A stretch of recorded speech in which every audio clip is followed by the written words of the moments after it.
The glass wall effect. Imagine this scene. You're sitting across from someone, maybe a friend, maybe a coworker. They're talking, telling you a story, explaining something, maybe even bragging a little. Normally, you'd be smiling, nodding, and giving them those little sounds people use. Uh-huh. Right. I know what you mean. But this time, you don't do any of that. You just sit there. Calm, neutral, still. You're watching them, but you're not reacting. At first, nothing seems strange. They keep talking like normal. But then something subtle happens. They start looking at you more often, checking your face for a reaction. They might repeat themselves. They might start adding more details. And eventually, they might begin sharing things they didn't plan to. Small insecurities, doubts, or honest feelings that they would usually keep hidden. This is called the glass wall effect. It's a psychological technique where you create an invisible, silent barrier between yourself and the other person.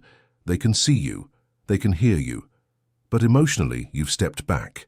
You're not feeding them the usual signs of approval that keep conversations smooth. And when those signs disappear, their brain starts working harder to get them back. Why does this happen? Most conversations run on tiny feedback loops. If I nod while you speak, your brain says, "Okay, they're with me." If I smile, it says, "They like what I'm saying." These little reactions are social fuel, but if I suddenly take that fuel away, your brain notices the gap.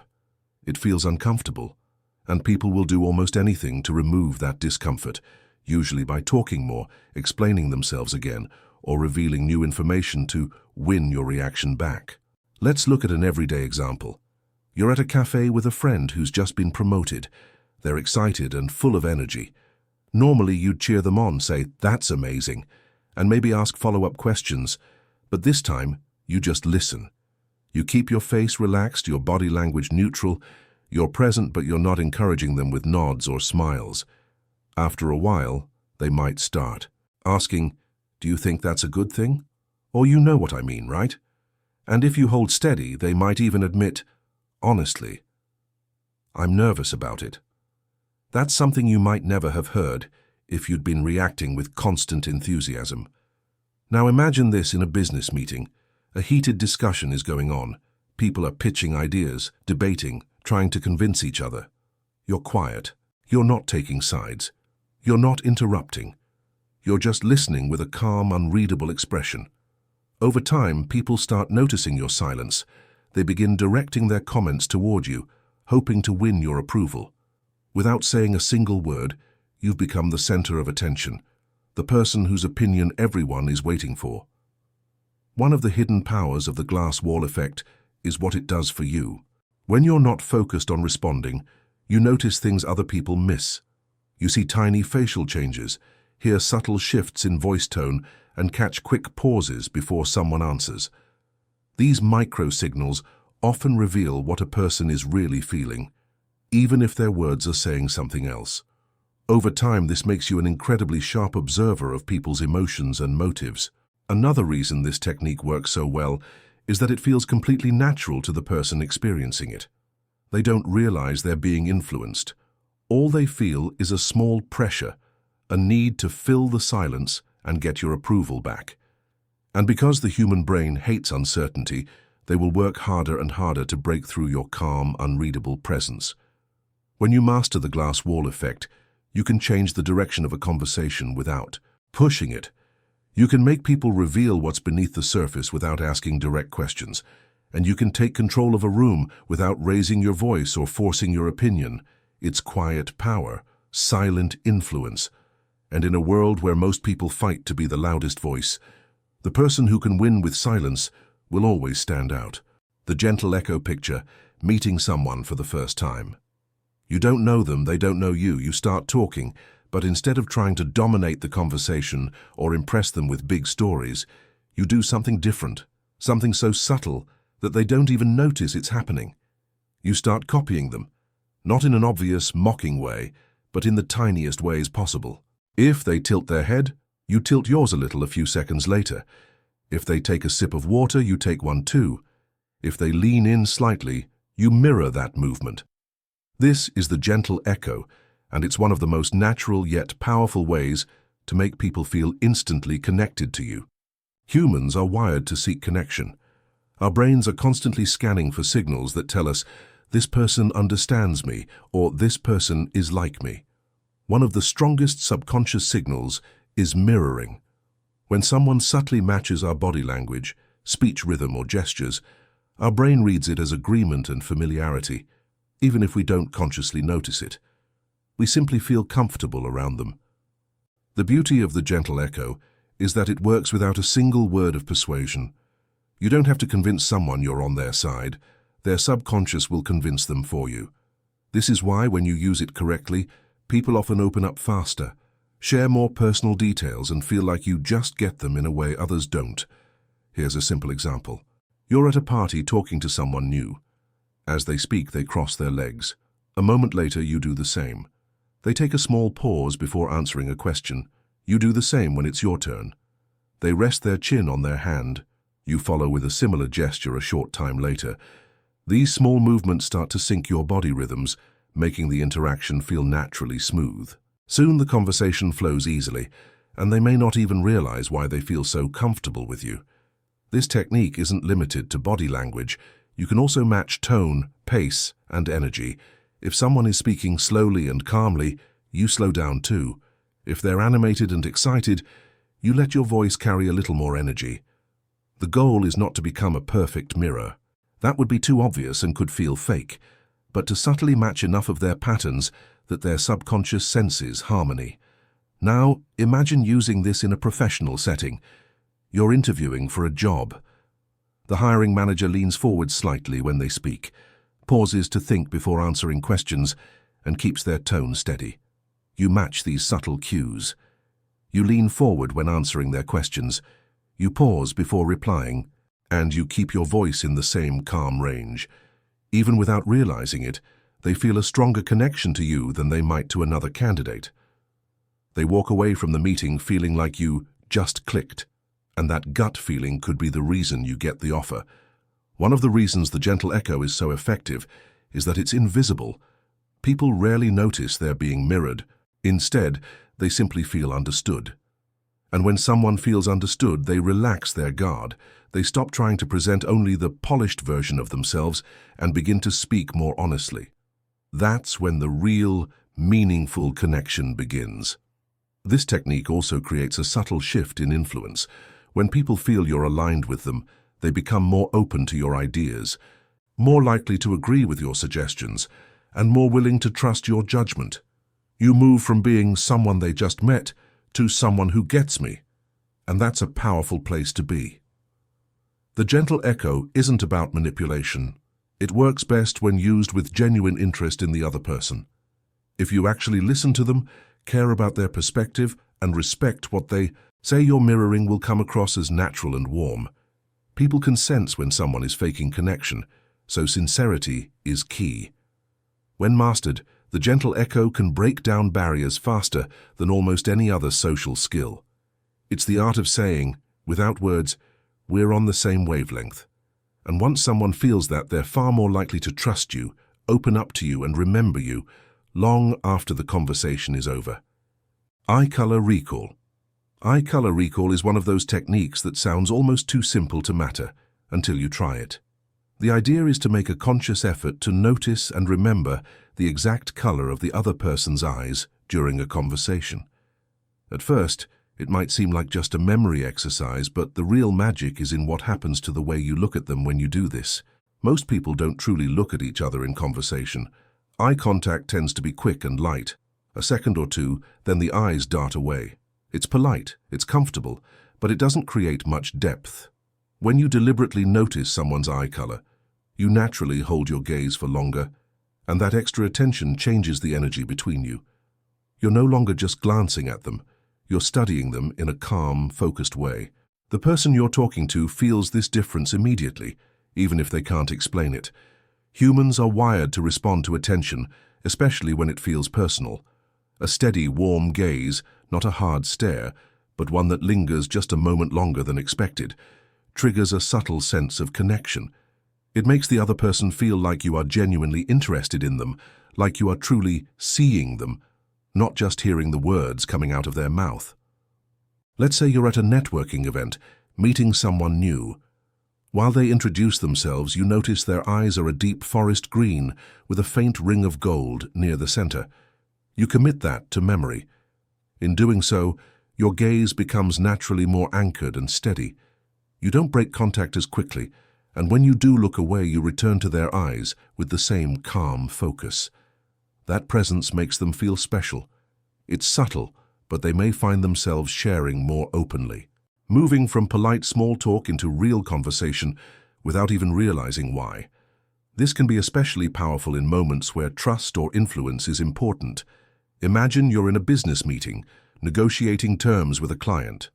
They're explaining their concerns and you make a note of their eye color, a striking pale blue. This act of noticing keeps your focus locked on them. They feel your attention, and their subconscious interprets it as confidence, authority, and genuine engagement. They become more receptive, more willing to listen, and more open to your suggestions. It's important to understand that eye color recall isn't really about the fact that you remember someone's eye color. You could forget it an hour later and still get the benefits. The real value comes from the behavioral shift it causes in the moment.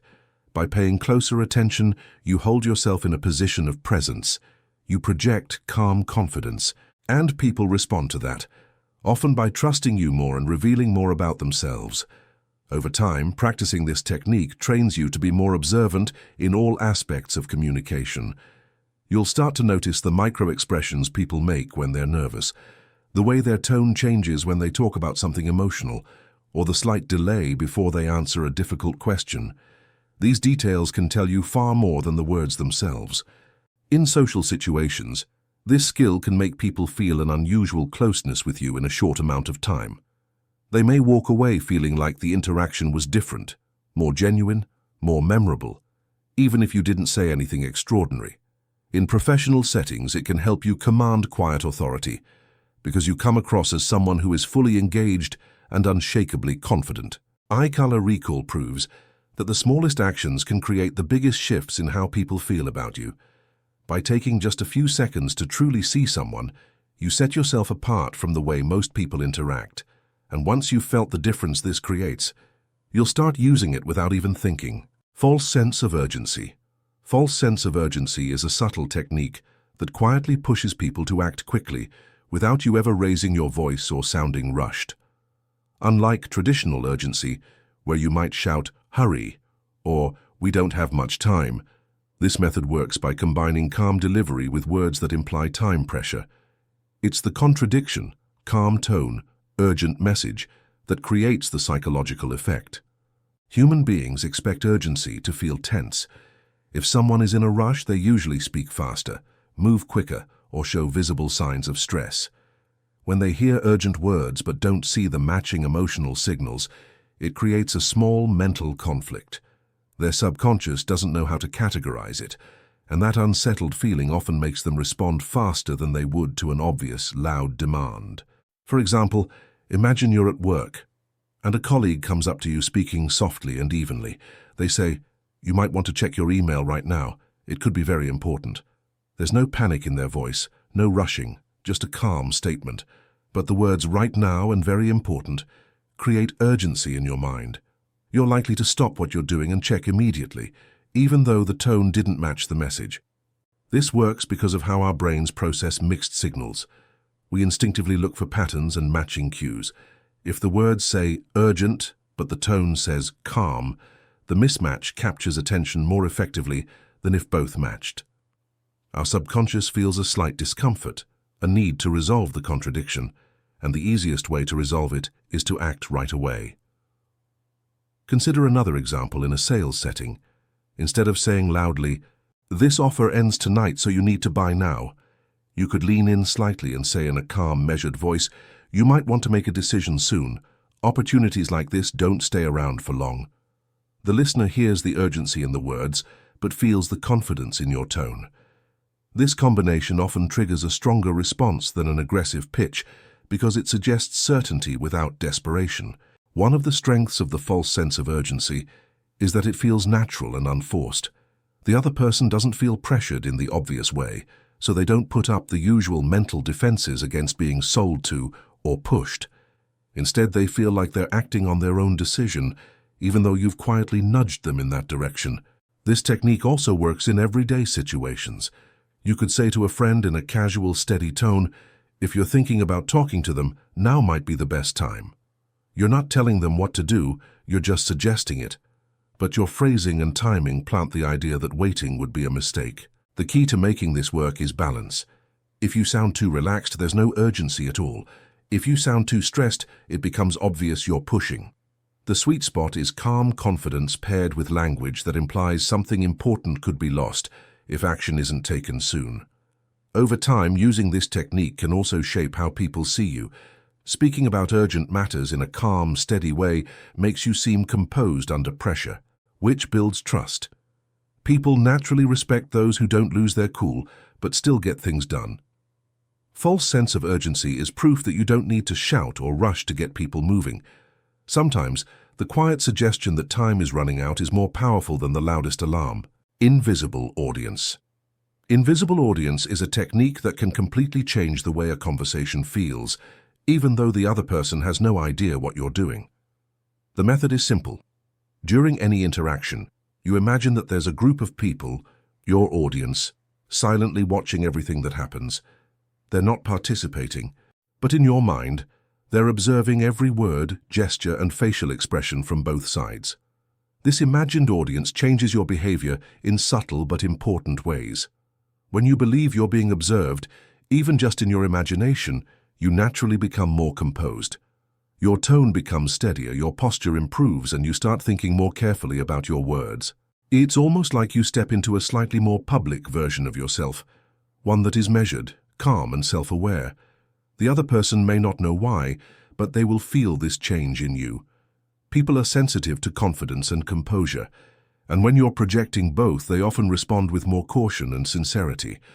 They may unconsciously adjust their own behavior, becoming more careful about what they say and how they act. For example, imagine you're negotiating with someone who is usually pushy or overpowering.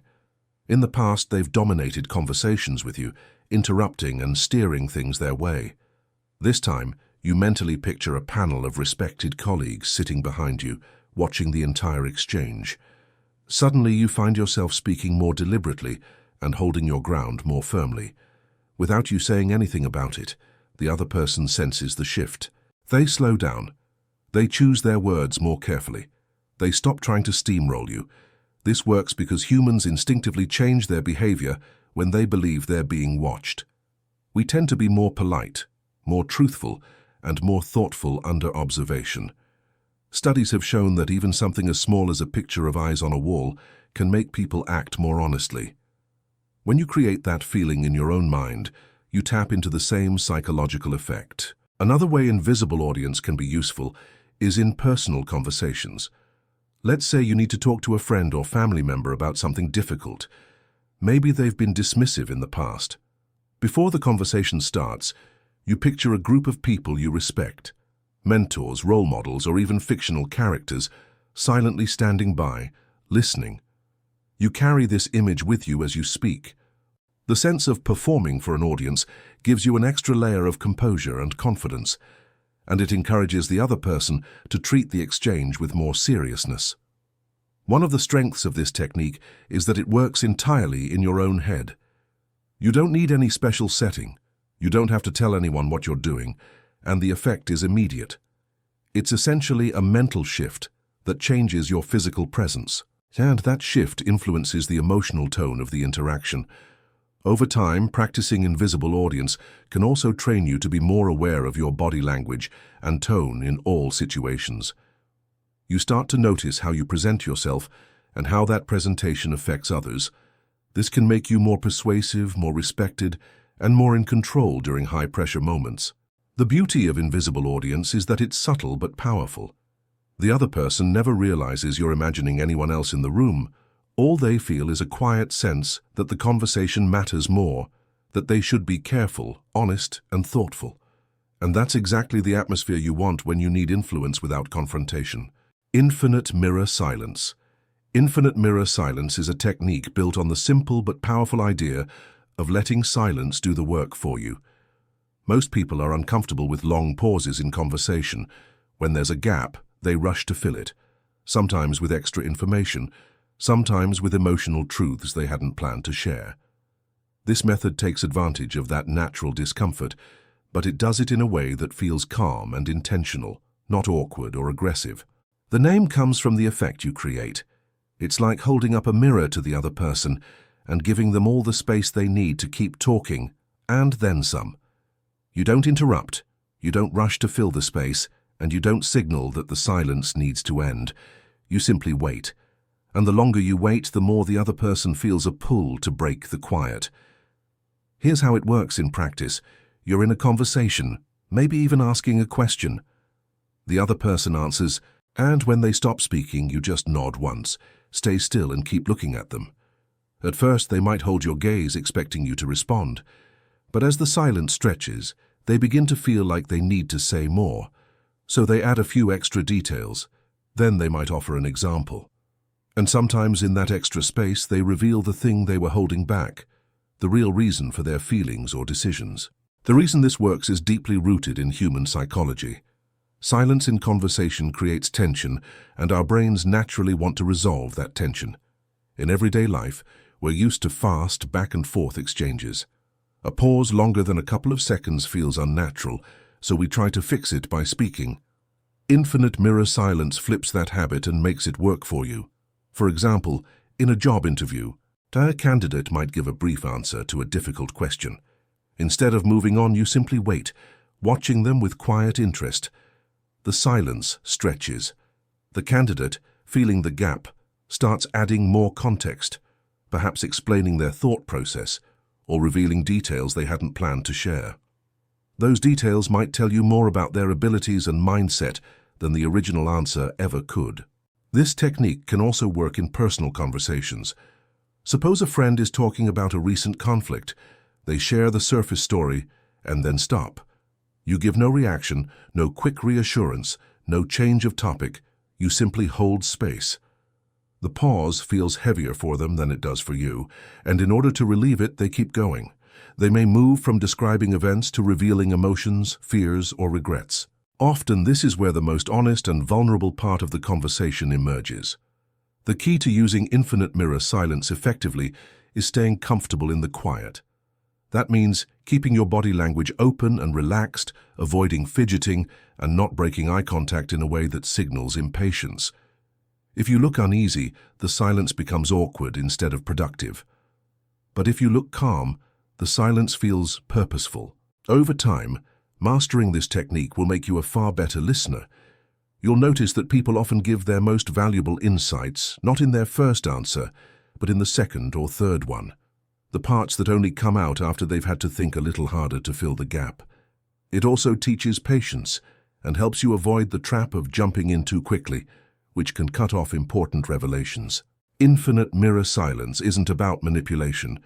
It's about giving people space to fully express themselves, space they rarely get in everyday conversations. And in that space, you can learn more, connect more deeply, and sometimes uncover the truth that's been hidden just below the surface. Nonlinear compliments. Nonlinear compliments are a way of giving praise that feels genuine, surprising, and deeply memorable, the kind of compliment that sticks in someone's mind long after the conversation ends. Unlike a typical compliment, which is direct and predictable, "You look nice today," or "Great job on that project," a non-linear compliment takes an unexpected path. It might not even seem like a compliment at first, but it lands in a way that feels more personal and meaningful. Most people receive the same types of compliments over and over. We're used to hearing polite but generic praise. It's nice, but it doesn't feel special because it follows a predictable pattern. Non-linear compliments work differently. They're often about a quality the person didn't expect you to notice, or they're framed in a way that makes the praise feel more thoughtful and less automatic. For example, instead of saying, "You're a good speaker," you might say, "I noticed the way people leaned in when you spoke." That doesn't happen unless the speaker is really connecting. The compliment isn't just about the skill, it's about the effect of that skill. You've made it specific and personal, which makes it far more powerful. Another way to make a compliment non-linear is to connect it to an unexpected observation. Imagine telling someone, The way you ask questions makes people feel like their answers actually matter. It's not about their appearance or an obvious talent. It's about how they make others feel, something most people don't hear acknowledged. Because it's unexpected, it feels more authentic. The power of nonlinear compliments comes from two things: novelty and depth. Novelty makes the compliment stand out in the moment, and depth makes it resonate over time. When you highlight something subtle or overlooked, you're showing that you truly paid attention, and being genuinely seen is one of the most flattering experiences a person can have. This technique also works in professional settings. In a workplace, instead of saying, "Good job on the report," you might say, "So the way you organized that report made it effortless to understand. It's clear you put a lot of thought into how others would use it." You're not just praising the end result, you're appreciating the thought process, which most people rarely get acknowledged for. Nonlinear compliments are especially effective for building rapport quickly, because they focus on qualities or moments the person didn't expect you to notice. They bypass the mental filter that often dismisses standard compliments as polite formality. Instead, the compliment feels real, earned, and worth remembering. To use this method well, you have to be genuinely observant. Look beyond the obvious. Listen for small details in how someone talks, watch how they interact with others, and notice their unique habits or approaches. Then frame your compliment around those observations. Over time, this style of complimenting can change the way people perceive you. They'll start to see you as someone who really notices them, someone who pays attention to more than just surface impressions. And because everyone wants to feel understood and valued for who they are, this kind of attention naturally draws people closer to you. Nonlinear compliments are not about flattery for its own sake. They're about recognizing the unique, often unspoken qualities that make someone who they are. And when you do that well, your words can leave a lasting mark, sometimes for years. The Peripheral Glimpse.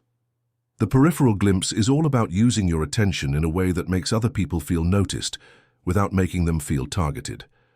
It's the art of seeing someone without looking straight at them, catching them in the corner of your eye, and allowing that brief, indirect attention to carry meaning. Done well, it can make people feel curious, valued, or even slightly unsettled, depending on your intent. In everyday life, most of our interactions rely on direct attention. We look at someone when we're speaking to them, or when we're listening. Direct eye contact is obvious and socially clear. It's either engagement, challenge, or connection. But peripheral attention is different. It's subtle. People aren't always sure if you saw them or not, but they sense that you did. And that uncertainty can create a powerful effect. Think of it like this. When you see someone glance at you out of the corner of their eye and then look away, your brain immediately starts wondering, what were they thinking? Why were they looking at me? That curiosity is the core of the peripheral glimpse. It's attention that leaves room for the imagination to fill in the blanks.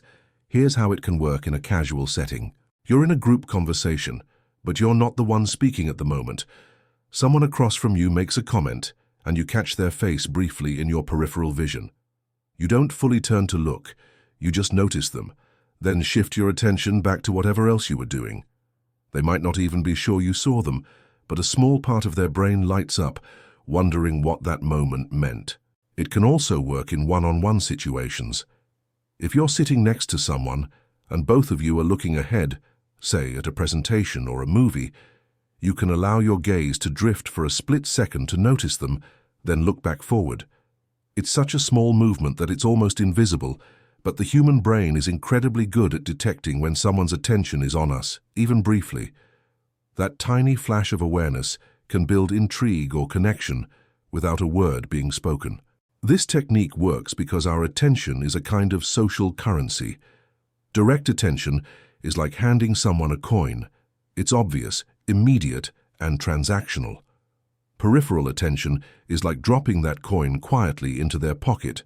They discover it later, and it leaves them thinking about where it came from.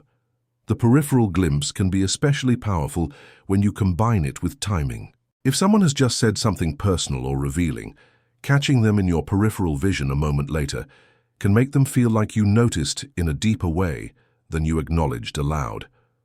It's an indirect form of validation. It can also be used in more strategic ways. In a professional environment, for instance, you might be in a meeting and let someone catch you glancing at them just as a particular point is made.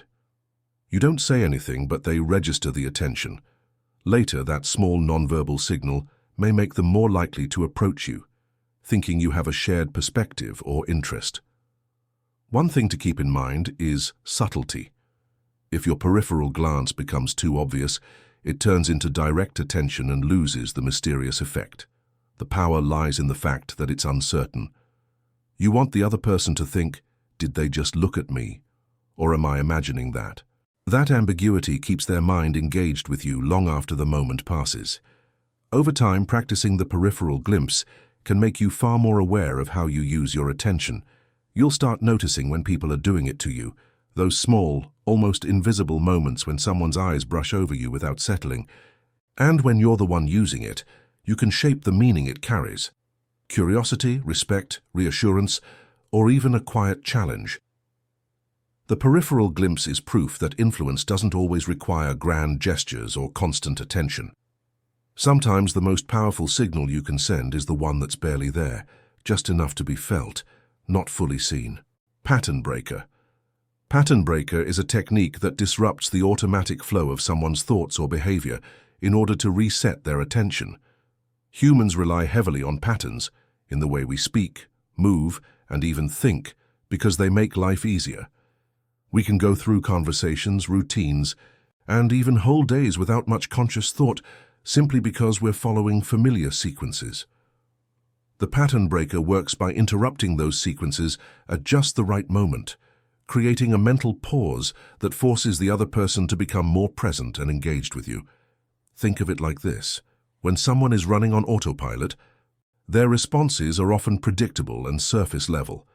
By doing something unexpected, not necessarily big, but different enough, you can pull them out of that autopilot state. This sudden shift not only captures attention, but also creates a small mental opening where you can guide the interaction in a new direction. Here's a simple, everyday example. You're having a casual conversation with a friend. They're telling you the same kind of story they've told before, same tone, same expressions.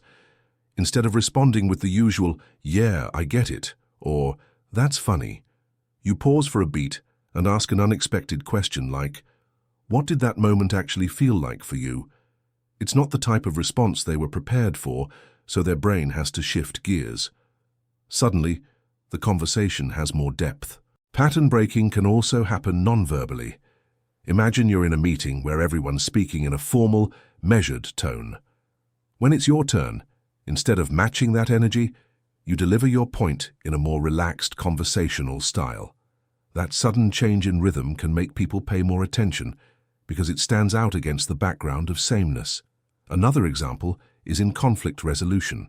If someone is escalating emotionally, raising their voice, speaking faster, the natural pattern is for both sides to get more tense. A pattern breaker, in this case, might be to lower your voice, slow your speech, and even insert an unexpected moment of silence before responding. This flips the expected rhythm and can take the emotional intensity down several notches. The key to using the pattern breaker effectively is to understand the pattern you're interrupting. If you disrupt too much or in a way that feels random, it can come across as confusing or even disrespectful. But if you break the pattern with purpose, you gain control over the direction of the interaction. In persuasion, this technique can be incredibly powerful. People are more open to influence in the brief moments after a pattern is broken, because their mental guard is down. Their brain is busy recalibrating, and in that gap, your words or actions can land more deeply. This also works in creative brainstorming. When a team gets stuck in repetitive thinking, introducing a completely different perspective, or even a playful, unrelated question, can jolt everyone into new ideas. The change doesn't have to be dramatic. Even a small shift in approach can open new possibilities. Over time, becoming skilled at breaking patterns will make you more adaptable. You'll start noticing when conversations or situations are running in predictable loops, and you'll know how to create a small disruption to shift the energy. It's a skill that works in casual friendships, deep relationships, professional environments, and even high-pressure negotiations. Pattern breaker is ultimately about reminding people, and yourself, that you don't have to follow the same script every time. Sometimes, the most powerful way to move forward is to take one step sideways. Clockwork gaze. Clockwork gaze is the deliberate control of when and how you look at someone during an interaction, with timing so precise it feels intentional, almost mechanical in its consistency. It's not about staring without blinking or locking eyes in a way that feels invasive. It's about making your gaze follow a rhythm, like the steady ticking of a clock, so your attention feels controlled and purposeful rather than random. Most people don't think much about eye contact beyond basic politeness. They look at someone when being spoken to, glance away to avoid staring too long, and then return their gaze without much thought. Their rhythm is reactive, based on comfort, habit, or social norms, not strategic. Clockwork gaze turns that automatic process into a conscious skill. You decide exactly when you look away, and when you return your eyes. That decision, repeated in a predictable pattern, gives you quiet authority in the interaction. Here's why it works. Human beings are highly sensitive to patterns in attention. When someone's gaze feels random, it blends into the background noise of normal conversation, but when their gaze feels measured and consistent, it signals control. Without saying a word, you're sending a subconscious message. I am choosing this moment to focus on you. That intentionality can make people slow down their own rhythm, match your pace, and even wait for your cues before speaking. Let's look at a one-on-one example. You're having a conversation where you want to project authority, maybe with a client or during a negotiation. You hold steady eye contact while they speak, not breaking it unnecessarily. When it's your turn to respond, you deliberately shift your gaze slightly away as if to collect your thoughts, then return it right at the moment you make your most important point. That return of focus lands like a punctuation mark, making your words feel heavier and more considered. In group settings, clockwork gaze can be used to control the room's attention. Imagine you're in a meeting with 5 people. Instead of letting your eyes wander randomly, you move them in a steady sequence. Person A for a few seconds, then person B, then person C, keeping the timing roughly the same for each. Over time, the group unconsciously adapts to your rhythm, waiting for your eyes to land on them before they speak or respond. You've taken an invisible role as the conductor of the conversation. Clockwork gaze also works in situations where you want to project calm under pressure. If someone is speaking quickly, trying to overwhelm you with words, keeping your gaze steady and unhurried sends the opposite signal. You are not being swept along by their pace. In fact, you're dictating the tempo simply by refusing to let your eyes dart or fidget. There's an added benefit too. Practicing clockwork gaze makes you more focused. Because you're controlling your eye movements, you naturally slow down and pay closer attention to what's being said. You're less likely to get distracted and more likely to notice subtle cues like facial microexpressions or small changes in tone. The key is subtlety. If your gaze becomes too fixed or repetitive, it can feel unnatural, even unsettling. The rhythm should feel smooth, not robotic, more like a slow, steady heartbeat than a rigid metronome. Done well, it won't be obvious that you're using a technique at all. People will just feel that you are confident, attentive, and quietly in control. Clockwork gaze isn't about domination or intimidation, it's about precision. You're using the timing of your attention to set the emotional pace of the interaction, emphasize key moments, and guide the other person's focus, without ever having to say, "Listen to me." When mastered, it becomes one of those invisible skills that make people remember you as someone who carries presence wherever you go. Open-loop statements. Open-loop statements are a conversational tool designed to create curiosity, keep people engaged, and subtly pull their attention toward you, sometimes for hours or even days after the conversation ends. The concept comes from a psychological principle known as the Zeigarnik effect, which states that people remember unfinished tasks or unresolved information better than completed ones. When you drop a statement that feels incomplete, the other person's mind naturally wants to close the loop by finding out the rest. Most conversations are built from complete ideas: question, answer, statement, response. These exchanges feel finished the moment they're spoken.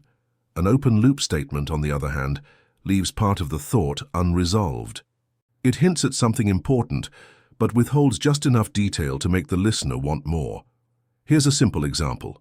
Instead of saying, "I had an interesting meeting today," you might say, "I had a meeting today that completely changed how I see one of my closest friends." And then you let the statement hang there, without explaining right away.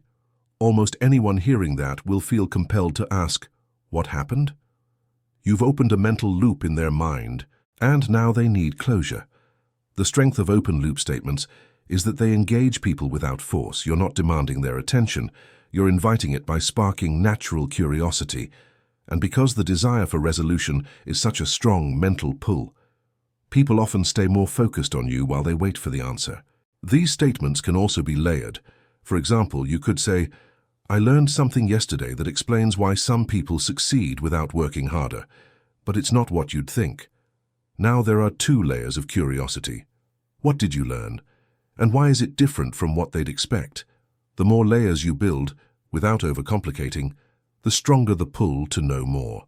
In professional settings, open-loop statements can make presentations, pitches, or negotiations more engaging.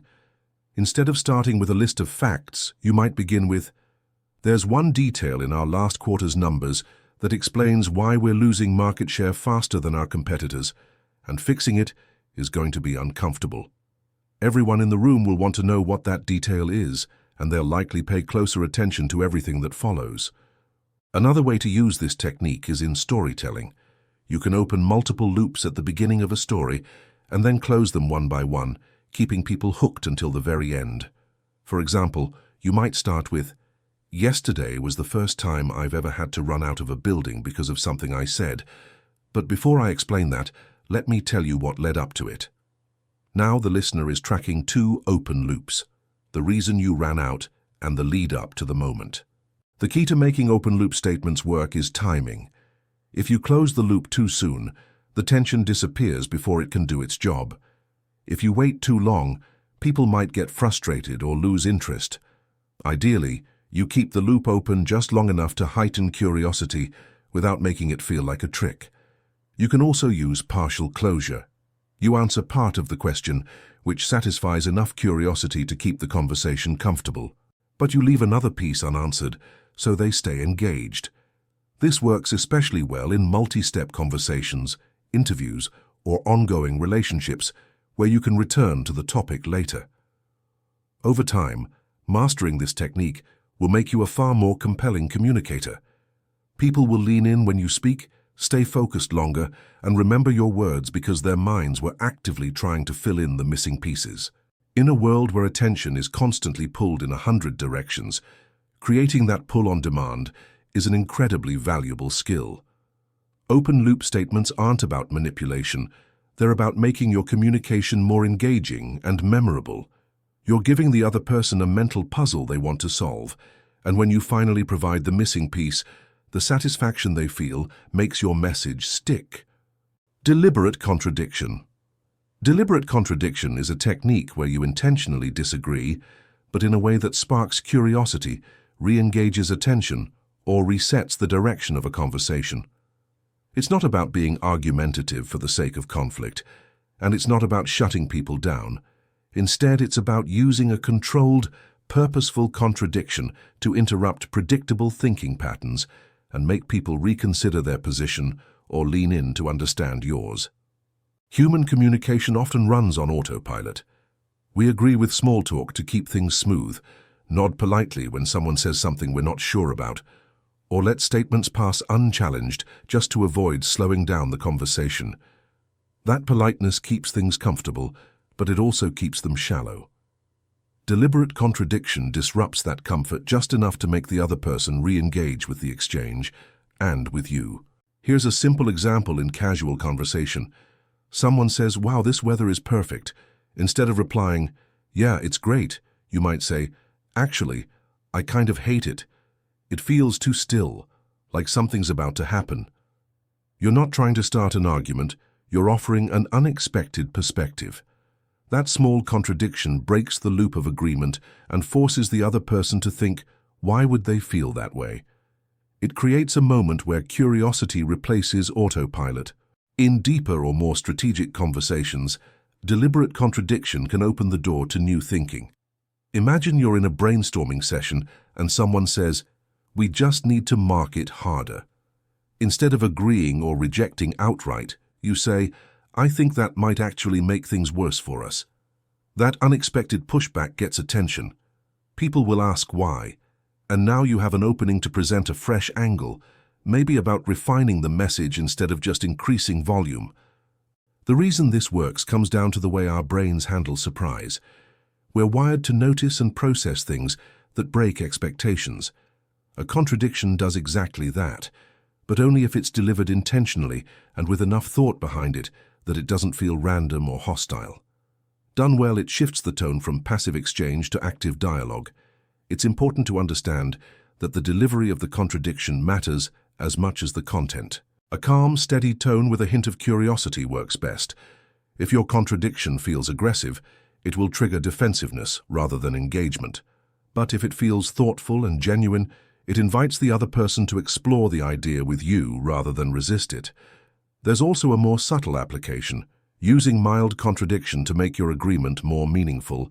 If you occasionally disagree in thoughtful ways, your eventual agreements feel more sincere because they're not automatic. People learn that when you say yes, it's because you truly mean it, not because you're just going along. One advanced use of deliberate contradiction is in persuasion. When someone is completely locked into a position, agreeing with them rarely changes their mind. But a small, strategic contradiction can create a pause, a brief moment where they reevaluate their certainty.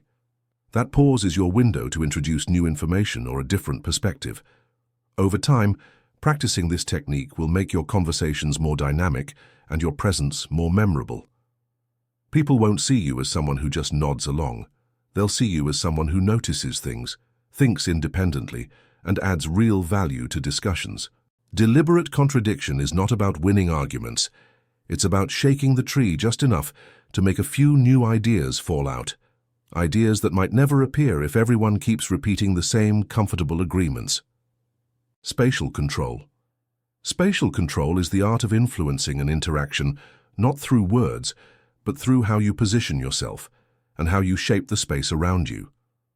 While most people think of communication as verbal or even vocal, the truth is that our physical presence and use of space often carry more weight than anything we say. Mastering spatial control means learning how to subtly arrange environments, distances, and angles so that you naturally hold a stronger presence and influence in any setting. Humans are extremely sensitive to spatial cues. We instinctively notice where people stand, how close they are, and whether they take up more or less space than us. Without realizing it, we often assign power, authority, or approachability based on these silent signals. For example, in most cultures, the person at the head of a table is unconsciously viewed as the leader, even if the role isn't official. This is why small adjustments in where you place yourself can shift the entire tone of an interaction. One of the simplest forms of spatial control is positioning yourself so that others have to turn toward you. In a meeting, sitting slightly off to the side, but in a spot that everyone can see, forces people to reorient their bodies to address you. That small physical shift, repeated over time, builds a habit where others unconsciously acknowledge you as part of the center of the conversation. Distance also plays a role. In a friendly, collaborative moment, reducing space between yourself and someone can signal openness and rapport. But in a high-stakes discussion or negotiation, increasing distance, or even making the other person cross space to reach you, can shift the power dynamic in your favor. Psychologically, the person who stays still while others adjust to them often holds the stronger position. Angles matter too.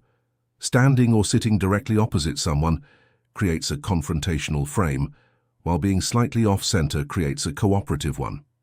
In group settings, placing yourself at an angle where you can see multiple people at once allows you to maintain control of the flow of conversation without having to constantly move or shift your gaze. Spatial control also involves using the environment itself. If you're hosting a meeting, you can subtly arrange the room so that you have the best vantage point, maybe with a clear line of sight to everyone, good lighting on your face, and no distractions behind you. Even in casual settings, choosing where to stand in a group photo or where to sit in a crowded cafe can affect how people perceive your role in the moment.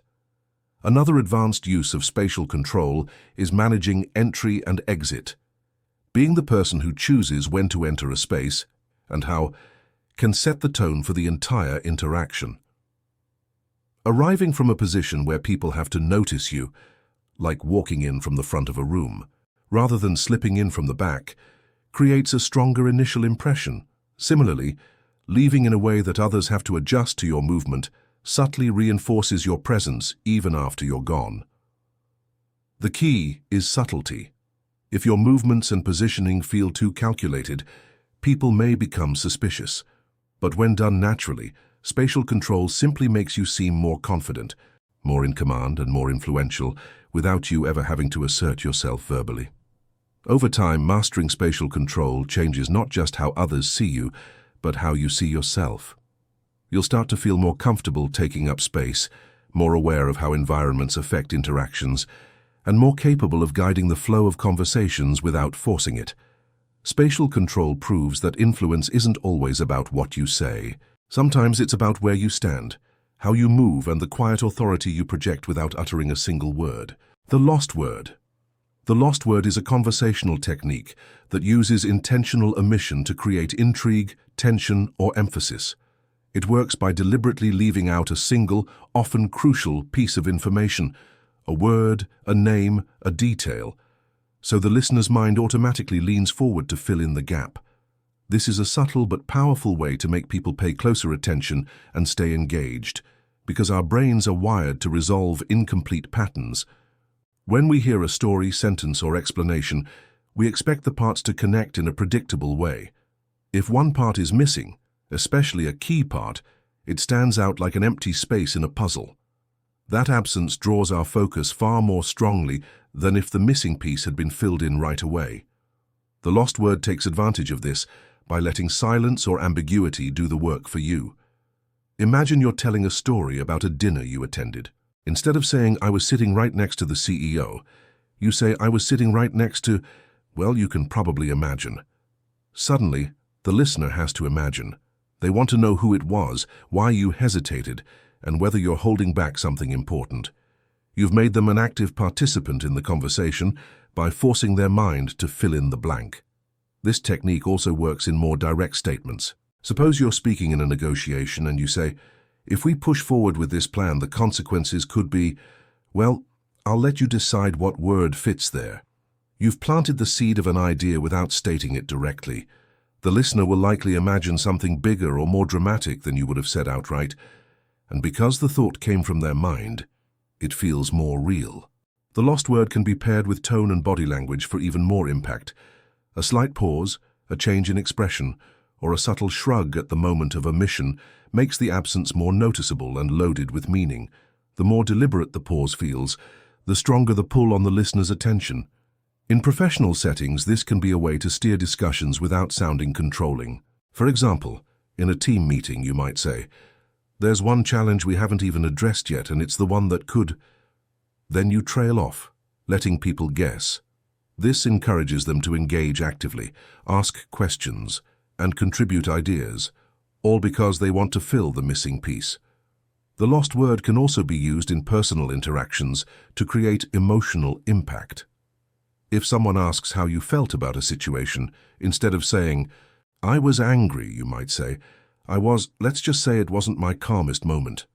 The listener fills in their own emotional interpretation, which often feels more vivid and intense than a direct description. The power of this technique comes from two psychological forces. Curiosity. People don't like unresolved information. The moment something is left unsaid, they lean in to mentally complete it. Personal investment. When people supply the missing piece themselves, they feel more connected to the conversation. It becomes their thought, not just yours. Of course, this needs to be used carefully. If you leave out too much, people can feel confused or manipulated. If you do it too often, it can become predictable. The most effective use of the lost word is occasional, purposeful omission, enough to make moments more engaging, but not so much that it turns into a gimmick. Over time, mastering this technique can make your conversations feel more dynamic and layered. People will notice that they listen more closely when you speak, even if they can't explain why. That's because you're subtly training them to expect that at any moment there could be something important or intriguing just beyond their reach.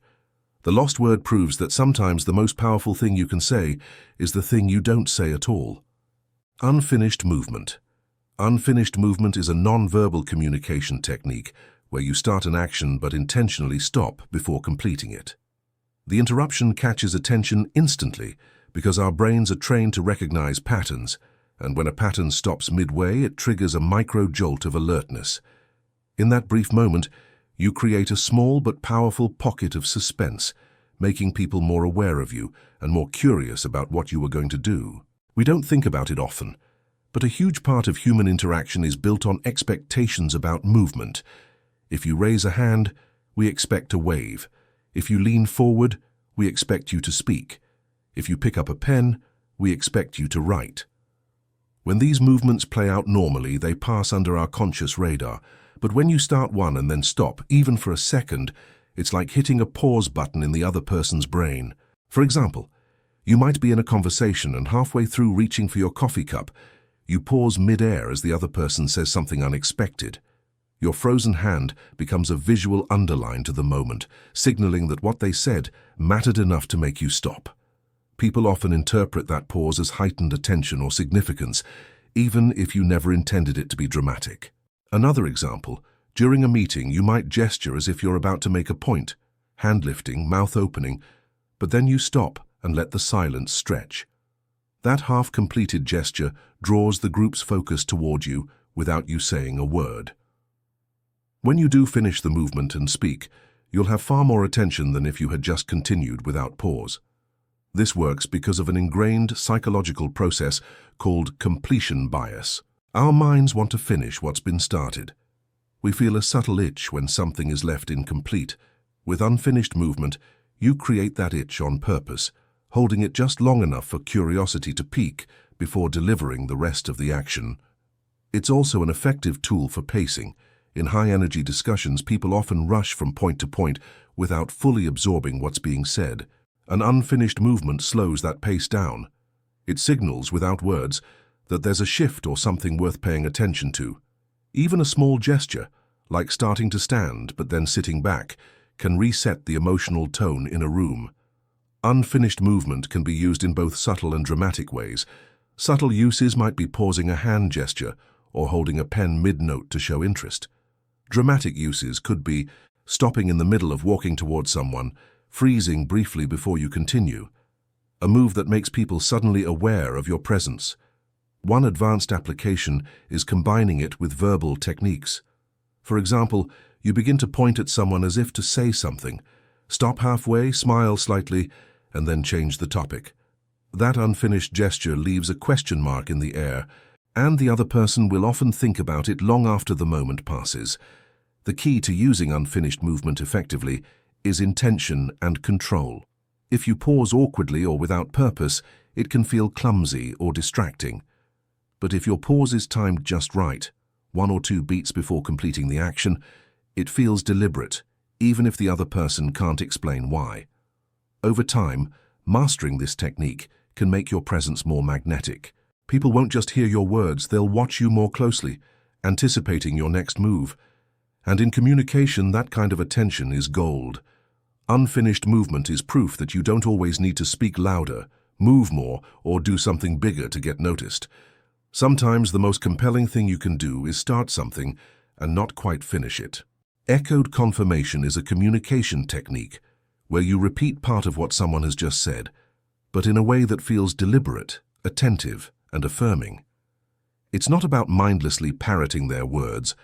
It's about reflecting them back with the right tone and timing so the other person feels heard and understood.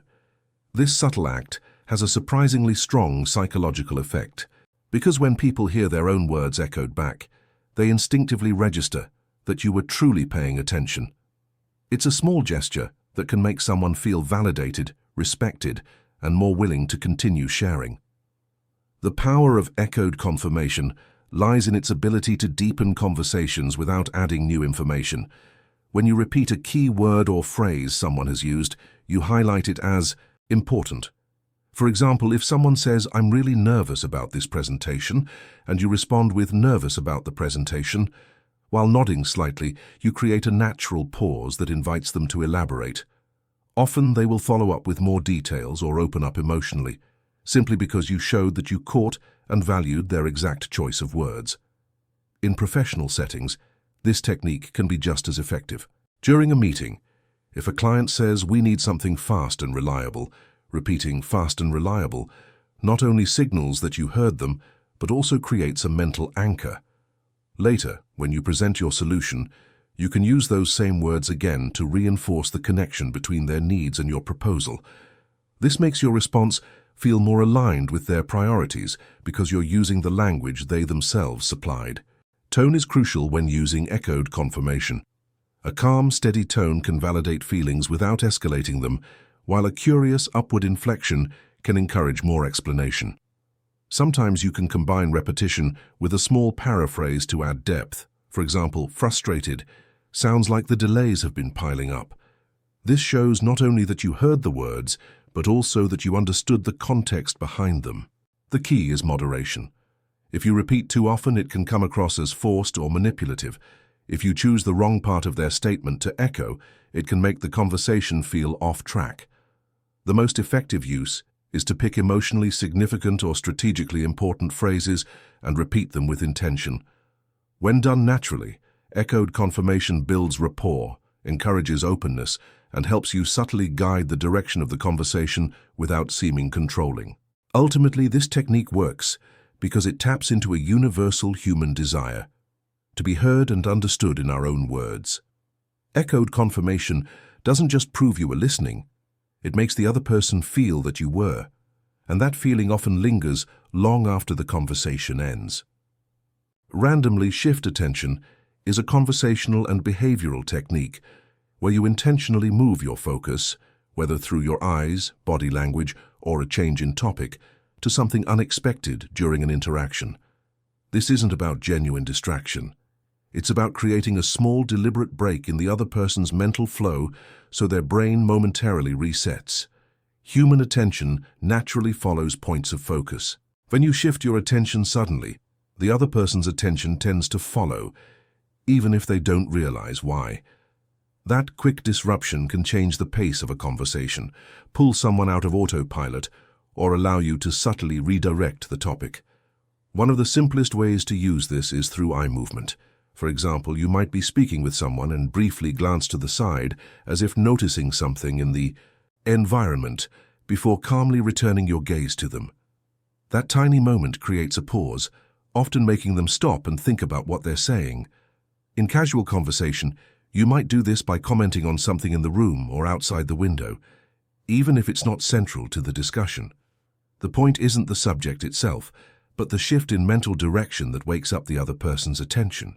In professional settings, randomly shift attention can help regain control of a group's focus. If a meeting is dragging or people are losing interest, you might stop speaking mid-sentence, walk to a different part of the room, and pick up a marker to illustrate your point on a board. The movement changes the focal point, causing people to re-engage. In digital meetings, it might be as simple as briefly adjusting your camera angle or showing a quick visual before returning to your main point. The technique can also be used strategically in high-pressure situations. If someone is becoming overly intense, a sudden but subtle shift in attention, like asking a tangential question or directing focus to a neutral object, can break the emotional build-up without directly confronting it. This is particularly useful in conflict resolution, where tension can be eased by momentarily removing the heat from the core issue. The key to making randomly shift attention work is subtlety. If it feels too forced or obvious, it can come across as inattentive or disrespectful. The shift should be brief, natural, and followed by a smooth return to the original focus. Think of it as pressing a soft reset button in the conversation, enough to refresh the energy without derailing the topic. Over time, using this technique can make your communication more dynamic and engaging. People will find it harder to drift into mental autopilot around you because your shifts in attention keep them actively tuned in. When used with purpose, it becomes a quiet but effective way to hold presence and guide the flow of any interaction. Delayed response is the art of intentionally waiting before you answer a question, react to a statement, or make a decision in conversation. Instead of jumping in the moment someone stops speaking, you allow a gap to appear. A space that might last a second, a few seconds, or even longer, depending on the tone of the interaction. At first glance, it might seem like a small thing, but that moment of silence changes the dynamic of the conversation in a way that most people underestimate. The pause itself sends a message. You are not reacting on autopilot, you are thinking. You're giving their words weight by letting them sit in the air before you respond. In most everyday interactions, people speak and respond quickly. We tend to fill every moment of silence without thinking, often out of politeness, or because we're worried that pausing will make things awkward. This constant back and forth can keep conversations flowing, but it also makes our responses feel automatic. When you deliberately slow that rhythm, you stand out. Your words suddenly feel more intentional because they're separated from the noise of quick exchanges. That pause makes people lean in, consciously or not, wondering what you're about to say. One of the most powerful aspects of delayed response is that it shifts control. In a fast-paced discussion, the person who speaks first often reacts emotionally or without enough thought. The person who waits, however, gets to observe, process, and choose their words carefully. Imagine someone in a meeting asks, "So, do you agree with this proposal?" Most people would answer instantly, but if you instead hold their gaze, think for a few moments, and then say, "There are a few points I want to explore before I commit," you not only protect yourself from being cornered into a quick decision, you also signal that your agreement is valuable and not given lightly. This technique is just as effective outside professional settings. In personal conversations, especially during disagreements or emotionally charged moments, a pause can prevent unnecessary conflict. If a partner, friend, or family member says something that stirs strong feelings, the instinct is to respond immediately. But those instant reactions often lead to misunderstandings. Pausing gives you a chance to let the emotional wave pass before you speak. It allows you to respond with clarity instead of defensiveness, and often that alone can de-escalate tension. Another reason delayed response works so well is psychological. People are uncomfortable with silence, especially in one-on-one interactions. When you don't immediately reply, many will instinctively keep talking to fill the gap. In doing so, they may reveal more information, soften their position, or clarify something they hadn't planned to. That means your silence not only gives you more time to think, it can also get you more insight from the other person. There's also a strategic advantage in negotiations and interviews. If you pause after someone names a price, makes an offer, or asks a question, that silence can create subtle pressure on them to keep talking. Sometimes they'll adjust their offer or explain themselves further simply because they feel the need to break the quiet. In this way, the pause becomes not just a moment of thoughtfulness, but a tool for influence. Of course, like any communication tool, timing matters. A pause that's too short might go unnoticed, while one that's too long can feel awkward or even make people think you didn't hear them.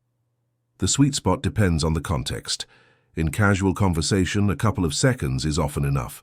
In formal or high-stakes moments, 3 to 5 seconds can feel perfectly natural if you maintain calm body language.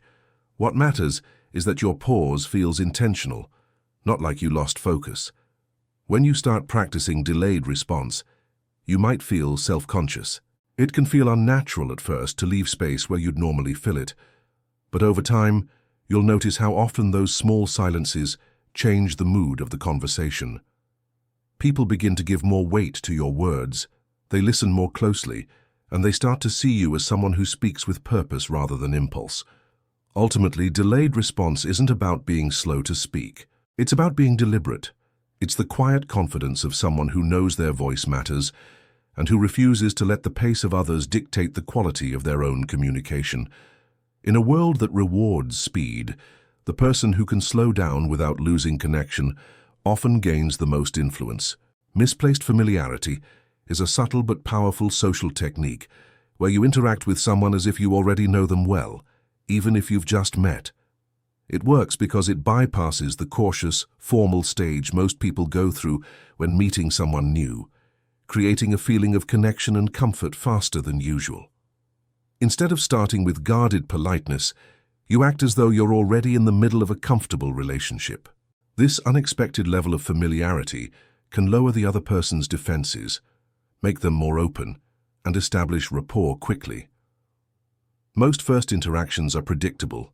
People keep a safe emotional distance, use polite but generic language, and wait for trust to build gradually. Misplaced familiarity disrupts that script. When you greet someone with a relaxed tone, speak to them as if you're continuing an earlier conversation or use light, casual body language, you trigger a subtle psychological response. They start to mirror your comfort level. Our brains are wired to take social cues from the people we interact with. If you behave like you already have trust, the other person often follows your lead without realizing it. For example, imagine you're introduced to someone at a networking event. Instead of saying, "Nice to meet you, what do you do?" In a stiff tone, you smile warmly and say, "Ah, there you are, I was wondering when we'd finally meet." Even though you've never spoken before, this phrasing carries the energy of an established relationship. The other person is likely to respond more warmly than if you had followed the standard formal approach. The key to making misplaced familiarity work is balance. If you push it too far, acting overly personal, making inside jokes that don't land, or crossing social boundaries, it can backfire and feel fake or intrusive. The goal isn't to pretend you've been friends for years, it's to gently lean into the tone of friendship, not the full history of it. You're borrowing the warmth, ease, and openness of familiarity while still respecting that the relationship is new. In professional environments, this technique can be especially useful when you need to build trust quickly. A manager meeting a new team member might say, "Finally, I get to work with you. I've heard good things already," instead of the more distant, "Welcome aboard." A salesperson greeting a potential client could say, "You're exactly the kind of person I was hoping to talk to today," instead of opening with a stiff sales pitch. In both cases, the familiarity makes the exchange feel less transactional and more personal. There's also a deeper psychological reason this works. Humans are constantly trying to categorize others as in-group or out-group. People in our in-group, friends, family, trusted colleagues, are treated with more warmth, patience, and openness. By behaving as if you already belong in someone's in-group, you trigger the same mental shortcuts they use with people they trust. This can happen within seconds of meeting. However, misplaced familiarity is not about being fake or manipulative. It works best when it's grounded in genuine warmth, curiosity, and respect. You still have to listen carefully, respond authentically, and adapt to the other person's comfort level. If they're shy or reserved, you might use smaller, softer cues of familiarity, a gentle smile, a casual tone, instead of jumping into big gestures or loud laughter. Over time, this approach can change how people perceive you. They'll remember you as someone who made them feel at ease instantly, someone who didn't treat them like a stranger, but like a person worth connecting with right away. That kind of first impression is rare, and it often leads to stronger relationships, faster trust, and more open communication. In essence, misplaced familiarity is about skipping the slow build-up of connection and starting the interaction from a place of warmth and ease. When done skillfully, it makes people feel like they've known you longer than they actually have. And in social dynamics, that sense of instant rapport is a serious advantage. The quiet whisper is a communication technique built on the principle that sometimes the most powerful way to capture attention is to lower your voice instead of raising it. When most people want to be heard, they instinctively speak louder, project more force, and try to dominate the noise around them. The quiet whisper flips this instinct on its head. By speaking softly, you create a sense of intimacy and mystery, compelling people to lean in, focus more intently, and engage at a deeper level. It's not about mumbling or being hard to hear. It's about intentionally reducing your volume in a way that feels deliberate and controlled. The psychological effect of this is immediate. In a world where everyone is competing to be the loudest, a sudden drop in volume stands out. It forces the listener's brain to adjust, activating their curiosity and sharpening their focus. When you speak softly, it's as if you've invited the listener into a private space where only the two of you exist, even if you're in a crowded room. That shift in atmosphere can turn even a simple statement into something that feels important and memorable. This technique is especially powerful in moments when you want to emphasize a point. Imagine you're telling a story to a group. As you reach the most important part, instead of building to a loud climax, you lower your voice, slow your pace, and make them work just a little to hear you. The room will often go quiet as people instinctively lean in. The change in volume is like a visual cue in verbal form. It signals that what comes next matters. In personal conversations, the quiet whisper can build emotional intimacy. If a friend is upset, lowering your voice communicates calmness and empathy. The softness of your tone encourages them to match your emotional state, helping to de-escalate tension. In romantic or close relationships, speaking in a near whisper can create a sense of closeness that strengthens the bond between you. It's a sound that says, "This is just for you." In professional settings, this technique can be just as effective. Leaders and speakers who know how to use vocal contrast often save their quietest tones for their most important points. This forces the audience to give them full attention without the leader ever having to shout or demand it. In negotiations, lowering your voice when stating a condition or delivering a critical number can make the moment feel heavier and more deliberate. The key to the quiet whisper is confidence. If you lower your voice timidly, people will read it as insecurity.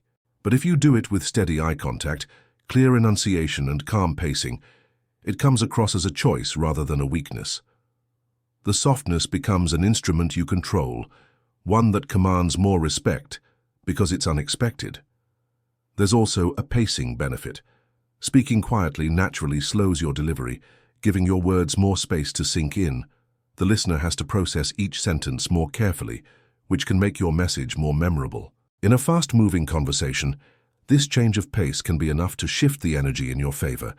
When used sparingly, the quiet whisper is one of the simplest yet most effective ways to influence the emotional tone of a conversation. It proves that volume isn't the only way to hold power in speech. Sometimes the quieter you are, the louder your presence feels. It's the difference between chasing attention and drawing it to you naturally, without force. Empty praise is the kind of compliment or positive feedback that sounds flattering, but lacks any real weight, detail, or connection to the person's actual actions or qualities. It's the verbal equivalent of wrapping an empty box in beautiful paper. It looks good on the outside, but when you open it, there's nothing inside. Phrases like "good job," "you're amazing," or "that's great" can seem encouraging, yet when they're delivered without context or sincerity, they often feel shallow. Over time, hearing too much of this kind of praise can erode trust rather than build it, because people start to sense that the words are just filler rather than genuine recognition. The reason this matters so much is tied to how the human brain processes feedback. Real praise works when it's specific, when it's tied to clear actions, behaviors, or results.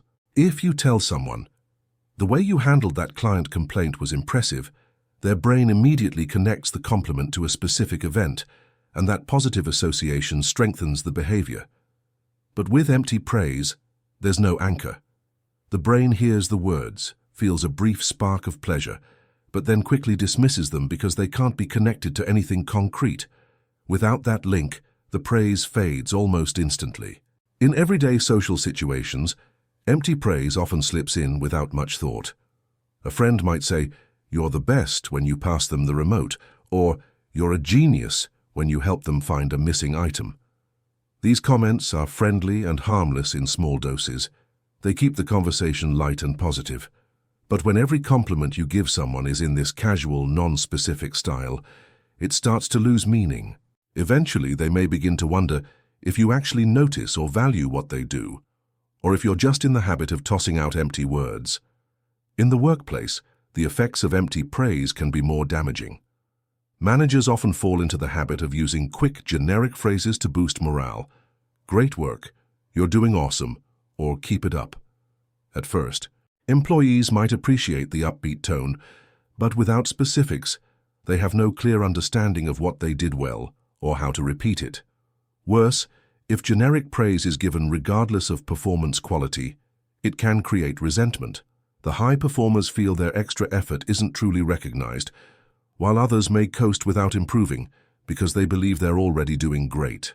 There's also a strategic, more manipulative side to empty praise. Some people use it as a shortcut to build quick rapport or influence. A salesperson, for example, might pile on flattering but vague compliments to make a potential client feel good, even without knowing much about them. This approach can sometimes work in the short term, but it's fragile. The moment the other person senses that the praise isn't grounded in reality, it can backfire, leaving them feeling patronized or even suspicious of your intentions. The danger of empty praise isn't just that it's ineffective. It can also train people to distrust all forms of praise. If someone repeatedly experiences compliments that feel hollow, they may become skeptical even when the praise is genuine. This is why specificity is so crucial. Instead of saying, "Nice job," you might say, "I really appreciated how you broke down that complex idea," into simple terms during the meeting. It made it much easier for the team to follow. Here, the praise is tied to a clear action and a measurable impact, making it both believable and memorable. Using fewer compliments, but making them richer and more grounded, is often far more powerful than flooding someone with shallow ones. When praise is earned, detailed, and tied to observable actions, it not only boosts the person's confidence, but also strengthens the relationship between you. They know you were paying attention. They feel valued not just for existing, but for something real they've contributed. Empty praise, in the end, is a reminder that words alone aren't enough to inspire or build trust. Compliments are most effective when they are backed by thought, attention, and truth. Without those elements, they become little more than pleasant background noise. Nice to hear for a moment, but quickly forgotten. With them, they transform into powerful affirmations that people carry with them long after the moment has passed. Unpredictable pace is a conversational technique where you intentionally vary the speed and rhythm of your speech, actions, or responses to keep the other person's attention sharp and their mind actively engaged. Most conversations fall into a predictable rhythm. People talk at a steady pace, respond after similar pauses, and use a consistent level of energy. That predictability is comfortable, but it can also make the exchange fade into the background of someone's mind. When you introduce subtle, unexpected changes in pacing, you disrupt that autopilot mode.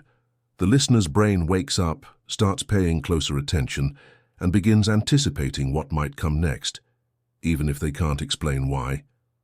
The psychology behind unpredictable pace is rooted in how our brains process novelty. Humans are wired to notice changes in patterns.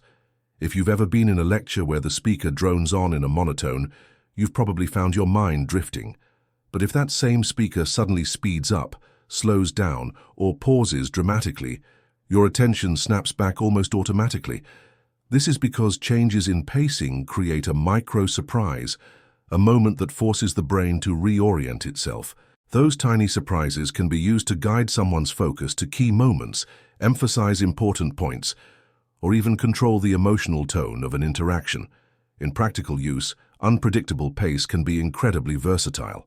In storytelling, you might move quickly through the setup, speaking with energy and momentum, then slow down when you reach the emotional core of the story.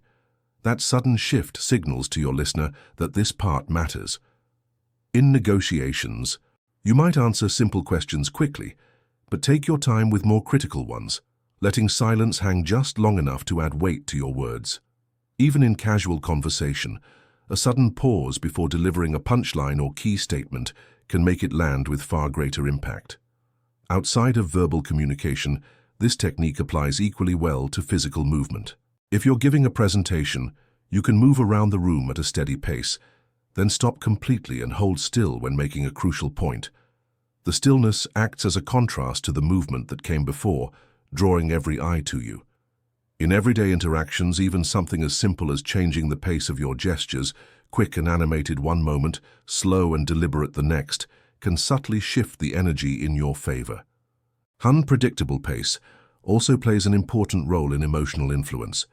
If you maintain a constant high-energy speed, people can feel overwhelmed, If you stay slow and measured the entire time, you risk losing their interest. By alternating between the two, you create an emotional rhythm that feels alive. This rhythm can help you lead the conversation, keeping others slightly on the edge of their seats without making them feel uncomfortable. However, the key to using unpredictable pace well is control. If you change speed too often or too dramatically, you can come across as scattered or unfocused. The shifts need to feel intentional and tied to the content of what you're saying or doing. Ideally, they should serve as punctuation marks, moments that emphasize meaning rather than distract from it. When used skillfully, this technique doesn't just keep people listening, it makes them remember you. The brain retains moments of surprise and contrast far more than it does steady patterns. By breaking predictability in your delivery, you not only hold attention in the moment, but also leave a stronger memory afterward. Whether you're speaking to one person or an entire audience, unpredictable pace transforms your communication from a flat line into a dynamic, engaging experience that people can't easily tune out. Nonverbal ownership is the art of silently signaling that a space, object, or situation belongs to you, not through words, but through subtle physical cues, body language, and presence. It's about claiming authority without having to announce it. Humans have been using nonverbal claims of ownership for thousands of years, long before formal titles or legal agreements existed. In modern life, we still instinctively read these signals, often without realizing it, and respond to them in powerful ways. The person who subtly marks a space as theirs tends to be treated with more respect, given more attention, and naturally assumed to be in control of the environment. Nonverbal ownership can be expressed in countless ways. Sometimes it's as simple as where you place your belongings, putting a jacket over the back of a chair, resting your coffee cup in a certain spot, or spreading papers across a table before a meeting. Other times it's about physical positioning, such as standing in the central part of a room, leaning casually against a doorway, or taking a seat at the head of a table. These small, seemingly mundane actions send a subconscious message. This space is mine. I'm comfortable here. I belong here. The remarkable thing is how quickly others adjust to this unspoken claim, often without thinking about it. The psychology behind this is tied to the concept of territorial signals. In both humans and animals, the act of marking space, whether physically or symbolically, establishes boundaries. Even in shared or public areas, people are hesitant to disrupt someone who has clearly taken ownership. For example, in a coffee shop, if someone places a laptop, a notebook, and a drink at a table, others will almost always avoid sitting there, even if there are empty chairs. The physical presence of those objects acts as a silent, occupied sign that everyone understands. In professional environments, nonverbal ownership can influence power dynamics more than many people realize. A team leader might arrive early to a meeting and arrange the seating so they have the clearest view of the room. They might keep a hand resting on important documents or place their phone directly in the center of the table, not for use, but as a silent marker of their position. Even gestures like leaning back in a chair with relaxed posture while maintaining steady eye contact can make it appear as though the conversation is happening on their terms. Nonverbal ownership also extends to the way you interact with objects or people.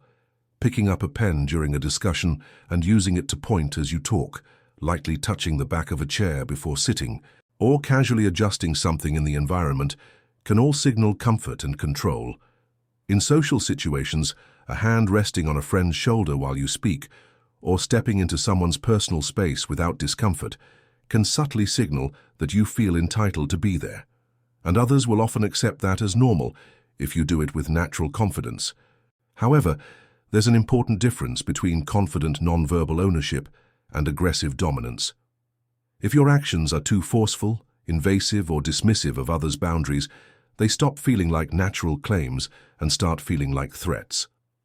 The goal is to project quiet certainty, not to push people out. True nonverbal ownership feels effortless. It's about blending into a space as if it naturally belongs to you, not about proving that it does. One of the most interesting things about this technique is that it works even in completely new environments. You don't have to be the official leader of a group or the host of an event to project ownership.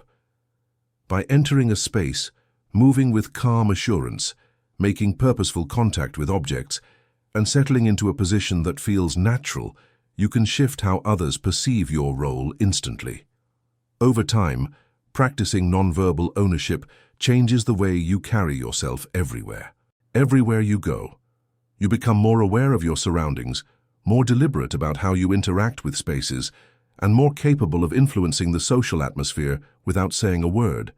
In a loud, competitive world, that quiet form of influence can be one of the most commanding skills you ever develop, and often the most respected. Circular statements are responses or explanations that loop back to the original idea without ever moving forward, creating the impression of a clear answer while providing little or no actual new information. They're like walking in a perfect circle. You're moving, you're covering ground, and you might even feel like you're making progress, but you end up exactly where you started. In conversation, this can sound intelligent, logical, or even comforting, but beneath the surface, nothing has truly changed.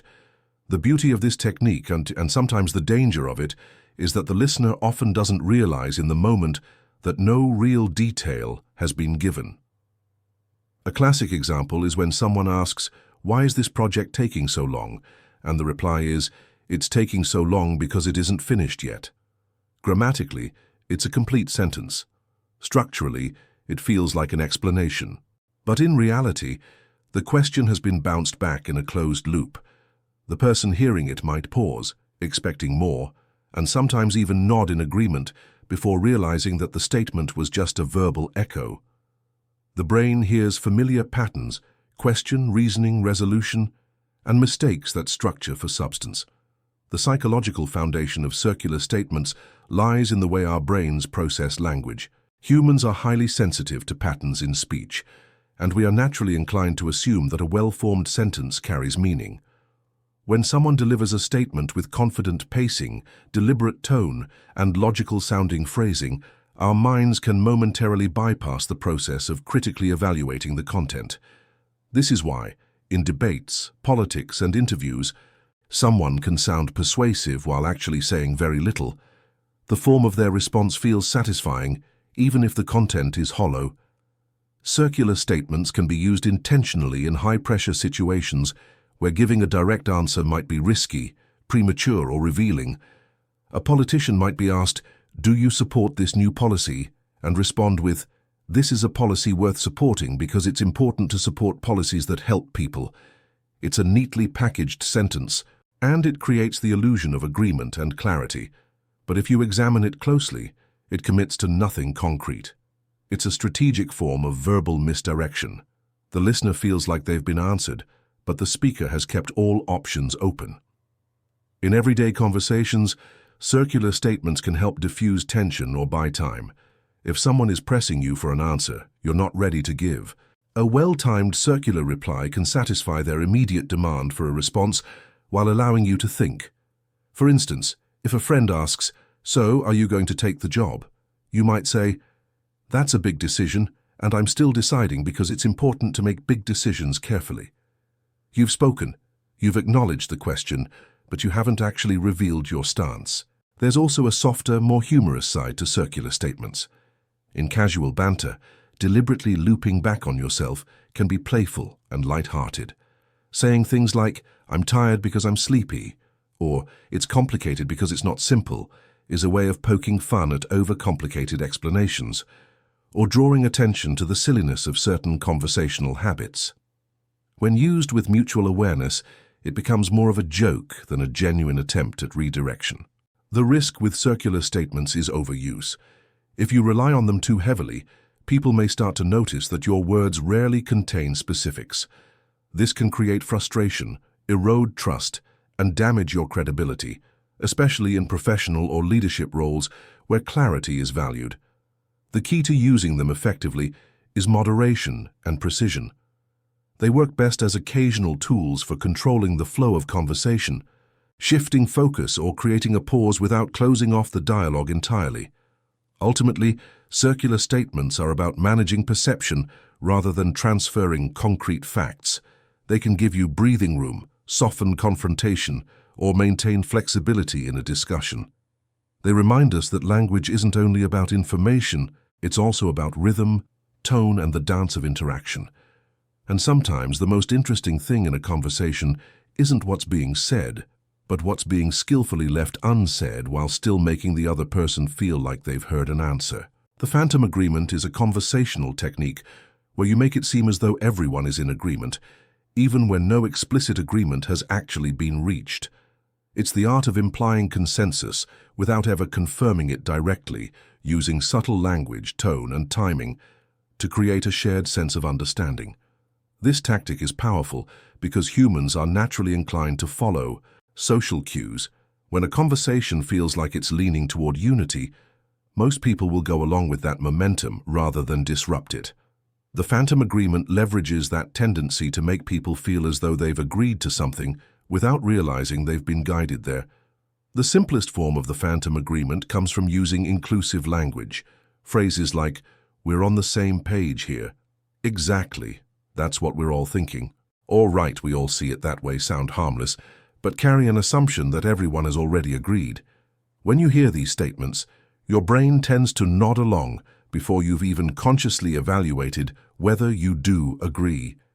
This is because the human mind dislikes being out of sync with the group. We instinctively want to maintain social harmony, especially in group settings. A classic example of this technique happens in meetings. Imagine a project manager saying, "So we all agree that the deadline is Friday, right?" Even if no one has said anything yet, that phrasing subtly pressures everyone to conform. Some people may not have been comfortable with the deadline, but the way the statement is framed makes disagreement feel like going against the group. In many cases, silence is taken as consent, and the agreement becomes accepted as fact. The phantom agreement isn't always about manipulation. Sometimes it's simply a tool to keep conversations moving. In situations where time is short, assuming consensus can prevent endless discussion over points that most people probably support anyway. But it's important to recognize that when used intentionally, this tactic can influence outcomes without open debate. That's why it's common in sales, negotiations, and politics. A salesperson might say, "So, once we set up delivery for next week, you'll be ready to start, right?" Subtly planting the idea that the decision has already been made. Psychologically, the phantom agreement works because it taps into both social conformity and mental shortcuts. Our brains like closure. When a statement frames something as settled, it saves us the mental effort of re-examining it. Instead, we default to acceptance unless we have a strong reason to object. This means that in many cases, people agree, not because they've carefully considered the matter, but because it feels easier and more socially comfortable to go along with what's implied. There's a nonverbal side to this technique as well. Nodding while you speak, maintaining steady eye contact, or smiling after stating an assumption of agreement all reinforce the idea that everyone is aligned. These subtle signals make it harder for someone to openly disagree without feeling like they're breaking the flow of the conversation. In group dynamics, the first few seconds after such a statement are critical. If no one objects immediately, the moment passes, and the implied agreement becomes reality. The danger of the phantom agreement is that it can create a false sense of consensus. If people feel pressured into silent compliance, their unspoken objections can surface later, potentially causing conflict or undermining trust. This is why skilled communicators use it sparingly, often in combination with genuine efforts to gauge true alignment. When used ethically, it can speed up decisions and maintain group harmony. When abused, it can breed resentment and resistance. At its core, the phantom agreement is about shaping perception. It's not about lying or making false promises, but about framing reality in such a way that others naturally lean toward your desired outcome. In the right hands, it's a tool for efficiency and rapport. In the wrong hands, it's a quiet way of steering people into positions they never consciously chose. The power lies in how seamlessly it blends into the rhythm of conversation, so much so that by the time people realize an agreement was never truly made, they've often already been acting as if it had. Anchored confusion is a conversational and psychological technique where you deliberately introduce a small amount of uncertainty or mental disorientation and then immediately anchor the person to a specific thought, idea, or direction. It works because confusion disrupts the brain's normal processing pattern, making the person more receptive to whatever stable reference point you give them next. In other words, you momentarily shake their sense of clarity, and then provide a mental handhold that feels like stability. And they're more likely to accept it, because it comes right after a moment of uncertainty. The core principle is rooted in how the brain responds to cognitive disruption.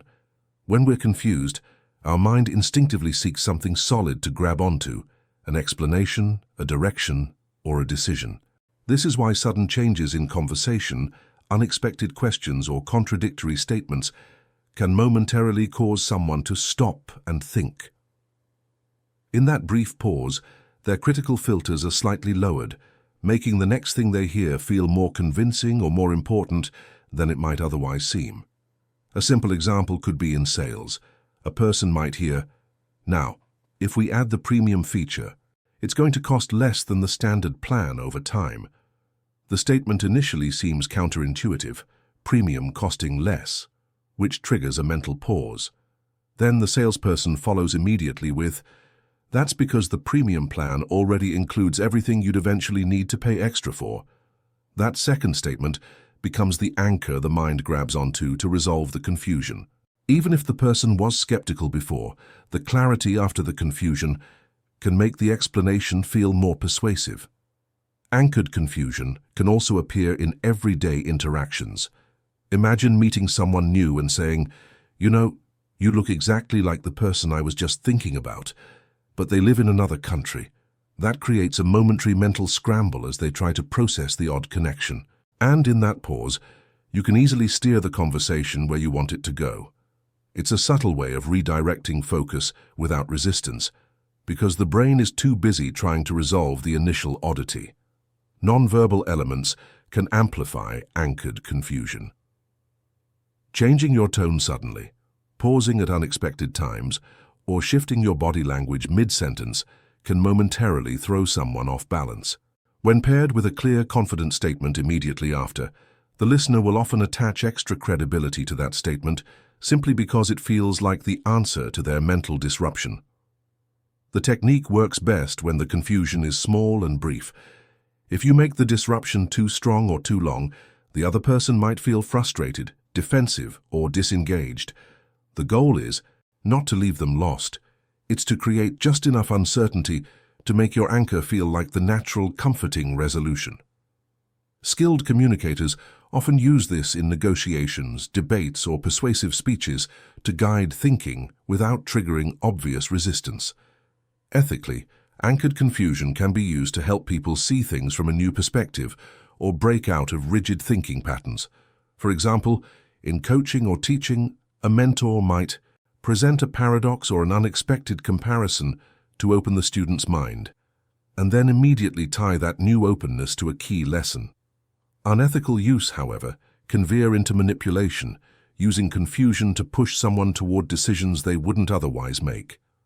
At its heart, anchored confusion is about timing. The confusion is the opening, the anchor is the closing. When executed well, the shift from uncertainty to clarity feels so natural that the person may not even realize their viewpoint was influenced. The momentary disorientation fades, but the anchor remains, firmly planted in their mind as the truth that resolved the puzzle. Conscious forgetting. Conscious forgetting is an exceptionally subtle and profoundly sophisticated psychological strategy that intentionally employs moments of mild forgetfulness to shape interpersonal interactions, emotional perceptions, and subconscious dynamics. Unlike ordinary memory lapses, which occur spontaneously and without awareness, conscious forgetting is a deliberate technique, carefully timed and strategically applied, to introduce gentle ambiguity into social exchanges. By intentionally omitting or misremembering minor details such as names, specific events, or subtle conversational points, one can quietly create an atmosphere of subconscious uncertainty that subtly engages, intrigues, and influences others, often without their conscious awareness.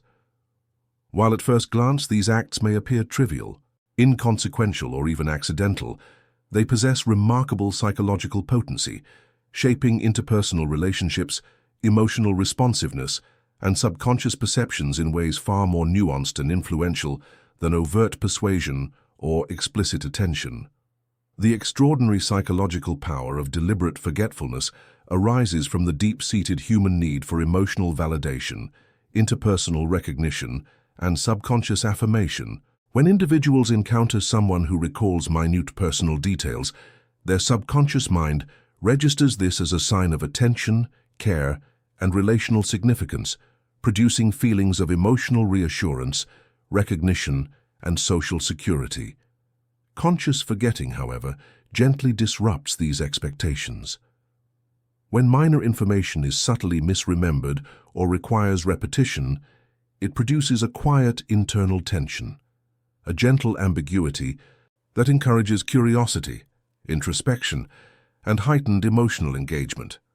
In essence, the human mind is drawn to resolve uncertainty, and by providing just enough forgetfulness to spark subtle cognitive dissonance, you compel interlocutors toward deeper emotional openness, reflective thought, and attentive responsiveness.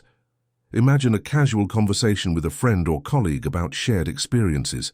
Rather than clearly recalling every specific detail, you intentionally pause and softly ask, "Could you remind me exactly how that unfolded?" At that moment, their subconscious processes your slight forgetfulness and experiences a quiet but compelling urge to fill the gap, reaffirm memories, or re-establish emotional validation.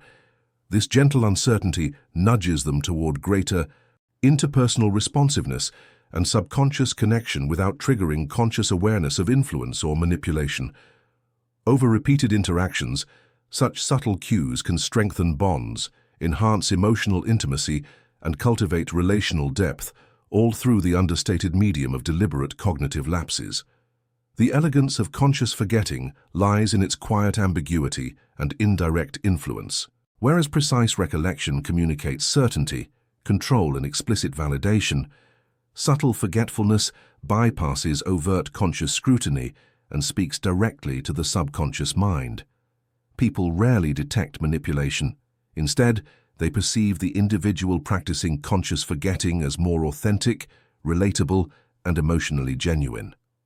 This perception enhances trust, warmth, and likability, creating an environment in which others instinctively engage more openly, share deeper emotions, and respond with cooperative alignment. Consider professional or collaborative contexts. In meetings, networking events, or team discussions, instead of meticulously recalling every prior conversation or detail, one might gently say, "I'm trying to remember, did we explore that in detail before?" Instantly, colleagues or collaborators experience a subtle internal prompt. The brain registers a minor gap in understanding or recall, which triggers a quiet drive to clarify, provide input, or re-engage substantively. This nudges participants toward subconscious cooperation, emotional alignment, and attentiveness, effectively deepening professional rapport and enhancing subtle influence, all without overt persuasion or forceful authority. Conscious forgetting also enriches interactions by fostering emotional introspection and relational authenticity. By occasionally introducing gentle uncertainty, conversations transition from superficial exchanges into psychologically captivating engagements, inviting others to explore, reflect, and share more openly. This creates an environment rich with subconscious curiosity and emotional resonance, where interpersonal bonds are strengthened not through direct assertion, but through the quiet invitation of subtle forgetfulness.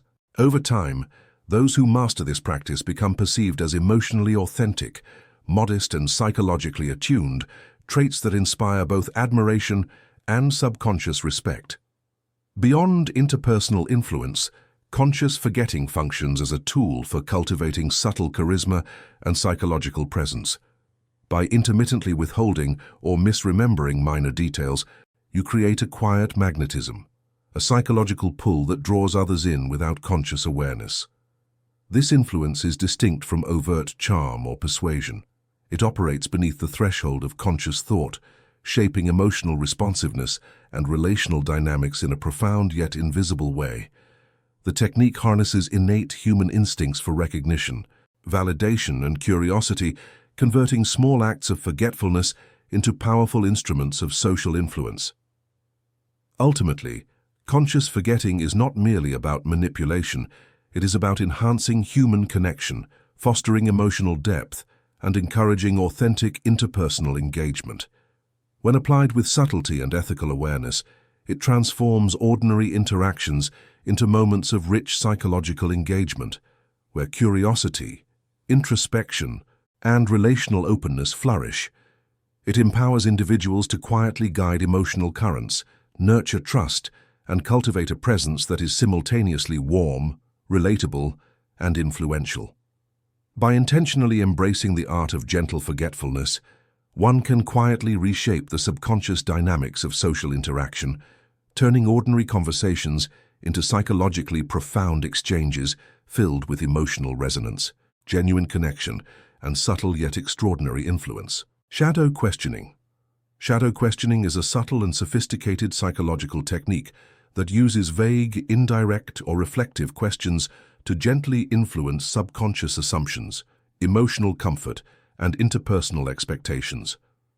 Unlike direct questioning, which explicitly seeks information or immediate answers, shadow questioning operates with ambiguity, prompting the listener to reflect, reconsider, and engage at a deeper emotional and psychological level. These questions may seem casual or innocent at first, but their effect quietly shapes thoughts, feelings, and interactions without conscious awareness. Humans instinctively seek clarity, reassurance, and predictable patterns in social interactions. Direct, clear questions satisfy these instincts, allowing people to respond quickly and confidently, reinforcing emotional security. Shadow questions, however, deliberately disrupt this sense of certainty. By being open-ended, reflective, or subtly ambiguous, they create gentle internal tension and curiosity, which encourages introspection, emotional openness, and subconscious engagement. The effect is quiet but profound. Listeners become more attentive, more thoughtful, and more psychologically involved in the conversation. For instance, imagine talking with a friend about a personal decision they made recently. Instead of asking a direct question like, "Why did you do that?" you might softly say, "Have you ever thought about what drew you to that choice?" On the surface, this seems like a casual inquiry. Subconsciously, it gently unsettles assumptions, prompting the listener to reflect on motivations, consider alternative perspectives, and explore their own feelings. Without realizing it, they become more engaged, introspective, and emotionally open, turning a simple conversation into a psychologically rich interaction. Shadow questioning also works effectively in professional settings. During team discussions, performance reviews, or collaborative problem-solving sessions, directly challenging someone's ideas can provoke defensiveness or resistance. A well-placed shadow question like, "Do you think there might be something we're overlooking here?" introduces ambiguity and reflection without confrontation. Colleagues subconsciously engage more deeply, evaluate their assumptions, and respond cooperatively, fostering alignment and productive dialogue.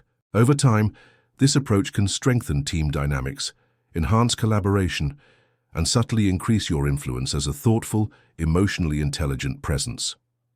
The power of shadow questioning lies in its subtlety and psychological resonance. Direct questions often trigger automatic responses or emotional defenses. Shadow questions bypass conscious scrutiny, operating at a level that influences thought patterns, emotional openness, and interpersonal dynamics. People rarely perceive manipulation. Instead, they experience the conversation as natural, insightful, and intellectually engaging, creating trust, admiration, and relational warmth. Shadow questioning can also deepen emotional connections in personal relationships. In conversations about beliefs, experiences, or emotions, gently reflective questions encourage others to reveal more than they might under direct interrogation.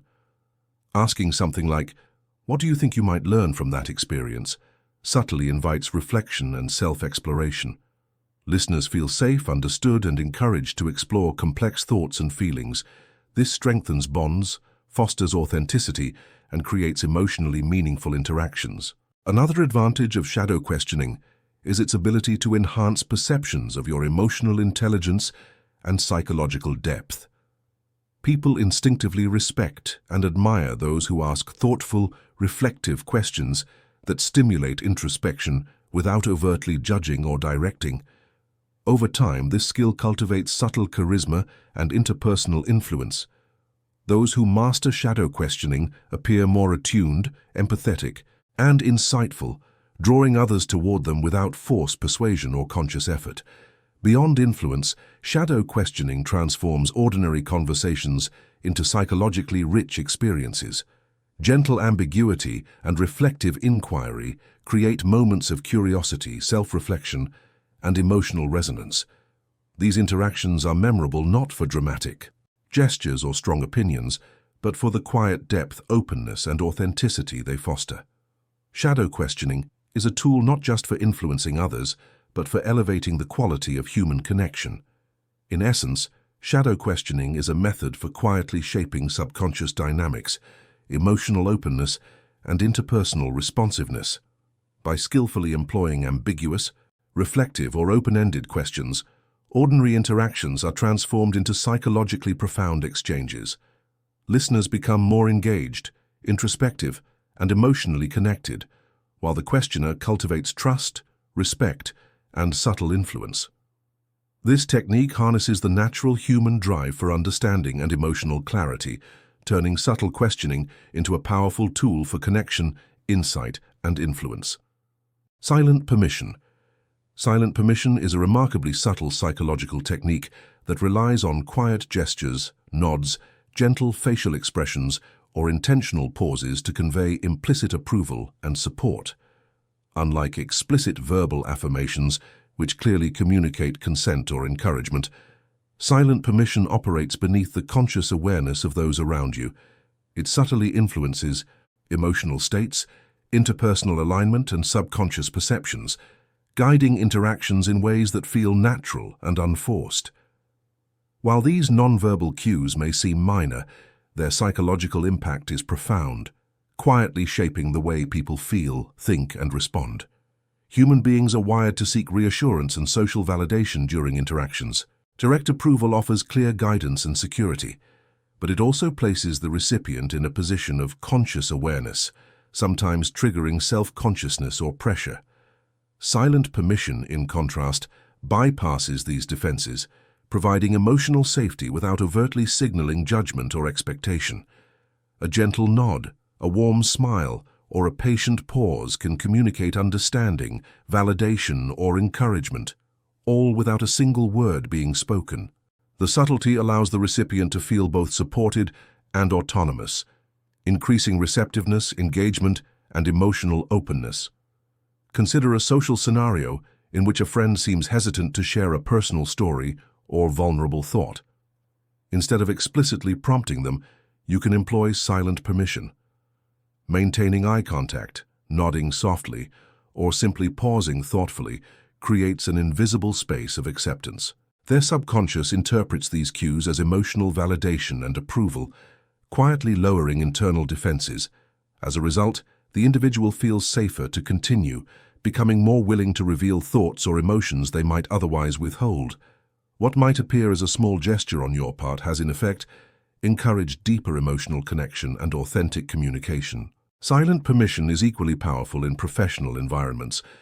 During meetings or team discussions, overt approval can sometimes feel intrusive or controlling, especially when ideas are tentative or sensitive. By contrast, subtle gestures such as leaning forward slightly, offering a patient nod, or allowing moments of reflective silence can communicate encouragement without exerting overt influence. Colleagues subconsciously perceive this as support and recognition, which fosters cooperation, open dialogue, and psychological safety. Individuals are more likely to contribute ideas, align with group objectives, and respond positively to collaborative dynamics when they sense that their input is implicitly valued. The psychological brilliance of silent permission lies in its ability to influence without drawing attention. Unlike direct praise or verbal approval, which can elicit conscious evaluation, silent permission works quietly on the subconscious. It communicates trust, emotional resonance, and relational safety, allowing individuals to feel both validated and autonomous.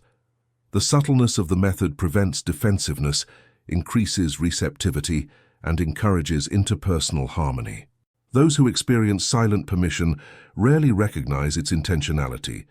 Instead, they perceive the interaction as natural, supportive, and emotionally authentic. In personal relationships, silent permission can foster trust and intimacy over time.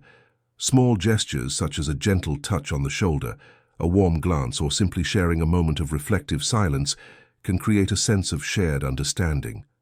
These cues reinforce emotional closeness without the need for verbal affirmation, allowing others to feel safe and accepted. Over repeated interactions, the cumulative effect of silent permission enhances relational depth, emotional security, and mutual respect.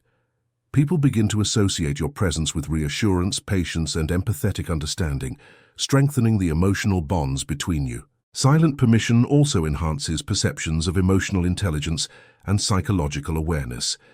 Individuals intuitively recognize and respond to subtle affirmations, often admiring those who communicate support and understanding non-verbally. By mastering the ability to offer quiet encouragement, you cultivate influence and trust without ever appearing forceful or manipulative. Your presence becomes a stabilizing force in conversations, enabling smoother interactions, cooperative engagement, and a sense of relational alignment. This skill allows for quiet authority, emotional leadership, and persuasive influence that is gentle yet highly effective. The effects of silent permission extend beyond individual interactions. In group settings, consistent nonverbal signals of acceptance, such as attentive listening, thoughtful pauses, and subtle nods, can create a broader atmosphere of psychological safety and cooperation. Individuals in the group are more likely to share ideas openly, take interpersonal risks, and collaborate effectively when the environment conveys implicit trust and approval. Silent permission transforms ordinary exchanges into psychologically rich experiences, increasing engagement, curiosity, and authentic connection. Ultimately, silent permission is a powerful tool for cultivating emotional resonance, interpersonal influence, and subconscious alignment. Through deliberate yet understated gestures, quiet pauses, and nonverbal affirmation, you shape the dynamics of conversations without verbal instruction or coercion. This approach fosters trust, encourages openness, and deepens relational bonds, allowing interactions to develop naturally into emotionally meaningful and psychologically satisfying exchanges. Over time, those who master silent permission become recognized as empathetic, insightful, and psychologically attuned individuals, capable of influencing others gently while maintaining authenticity, warmth, and interpersonal authority. Invisible boundaries. Invisible boundaries is a subtle and profoundly effective psychological technique that relies on the quiet orchestration of physical space, the strategic placement of personal items, and subtle body positioning to establish unspoken zones of influence, emotional authority, and interpersonal control. Unlike explicit verbal declarations or overt gestures signaling boundaries, this method works quietly beneath conscious awareness, using environmental cues and spatial arrangements to communicate subtle psychological messages. Although these actions may appear trivial or even incidental, their impact is significant, shaping interactions, emotional responses, and interpersonal dynamics in ways that feel natural and automatic. Over time, these subtle cues accumulate, creating a long-lasting sense of respect, authority, and influence that others subconsciously acknowledge without questioning. Humans instinctively interpret spatial arrangements, personal belongings, and body positioning as signals of emotional authority, interpersonal boundaries, and subtle dominance. When someone arranges their belongings in a way that suggests personal space or adjusts their posture to assert presence, the subconscious mind picks up on these cues immediately. Even without explicit verbal communication, these silent signals convey confidence, emotional control, and subtle authority. Individuals observing these arrangements instinctively adapt their behavior, showing respect for the implied boundaries, moderating emotional openness, and adjusting responsiveness accordingly. These adjustments happen almost imperceptibly, allowing the person employing invisible boundaries to shape interactions without ever appearing forceful, demanding, or manipulative. Imagine a casual social setting, such as a shared table at a cafe or a workspace in an office. Instead of openly stating a need for personal space, you can subtly employ invisible boundaries, placing a notebook, coffee cup, or bag around your immediate area creates an unspoken perimeter. Your conversation partner, without conscious realization, registers these spatial cues and interprets them as subtle signals of authority and personal territory. Their subconscious response may include maintaining a respectful distance, moderating the pace of conversation, or adjusting body language to align with the implicit boundaries you have established. Even the positioning of your chair, the angle at which you sit, or the way your feet are oriented can convey nuanced information about your personal space and comfort level. What might appear as a minor, incidental gesture on your part actually exerts quiet but powerful psychological influence, shaping the mood, pace, and tone of interaction. The brilliance of invisible boundaries lies in their gentle ambiguity, while clear, direct statements about personal space or authority often trigger conscious awareness, potential resistance, or even defensiveness. Subtle spatial cues bypass these defenses. People are rarely aware that their behavior is being influenced, allowing your presence to carry an effortless sense of authority, confidence, and respectability. Over time, this nonverbal mastery cultivates an atmosphere of subconscious alignment, where others naturally respond to your unspoken, psychological cues without feeling coerced or manipulated. Even minor changes in posture, hand placement, or the spacing of items can subtly guide others' behavior, establishing a sense of psychological rhythm and social hierarchy that operates largely beneath conscious thought. In professional environments, invisible boundaries are particularly powerful. During meetings, collaborative projects, or negotiations, subtle positioning of documents, devices, or personal belongings can establish unspoken zones of control and respect. Slightly leaning forward while maintaining personal items nearby, or arranging materials in a way that claims visual or physical space, communicates a quiet sense of authority. Colleagues subconsciously interpret these arrangements as indicators of competence, confidence, and structured control. The result is cooperative engagement, increased attentiveness, and a willingness to align with your objectives, all achieved without verbal assertion or overt dominance. Furthermore, by creating invisible boundaries, you can subtly influence how long others speak, where they position themselves, and how much they reveal, all while appearing relaxed and approachable. Beyond professional and social contexts, invisible boundaries enrich interpersonal dynamics by fostering deeper emotional respect and authentic connection. When subtle spatial management is combined with mindful posture, eye contact, and natural gestures, it creates a psychologically safe environment where others feel both acknowledged and respected. People respond with increased attentiveness, emotional openness, and alignment with your presence, cultivating interactions that are richer, more meaningful, and emotionally resonant. These silent cues can also prevent overstepping in social or collaborative settings, gently guiding others toward maintaining appropriate distance and tone without confrontation or awkwardness. Invisible boundaries can protect emotional energy, maintain personal focus, and reinforce mutual respect without ever requiring overt explanation or negotiation. Invisible boundaries also enhance perceptions of emotional intelligence and interpersonal charisma. Individuals who skillfully manage space and subtly assert presence are often admired for their quiet confidence, thoughtful assertiveness, and relational acumen. Over time, mastery of these techniques fosters deeper subconscious respect, emotional authority, and interpersonal influence, making your presence psychologically compelling and socially magnetic. Silent cues communicate trustworthiness, attentiveness, and relational competence, all of which contribute to a strong, authoritative, yet approachable psychological persona. By carefully observing and subtly adjusting boundaries, one can create a nuanced social dance where each interaction becomes easier to navigate, psychologically safer, and more aligned with desired outcomes. Invisible boundaries operate in multiple dimensions: spatial, emotional, and symbolic. Spatial boundaries involve the arrangement of objects and physical distance. Emotional boundaries involve subtle cues of receptiveness, attention, and focus. Symbolic boundaries involve implicit assertions of priorities, status, or value through environmental or behavioral signals. When combined, these layers create a comprehensive framework of subtle influence.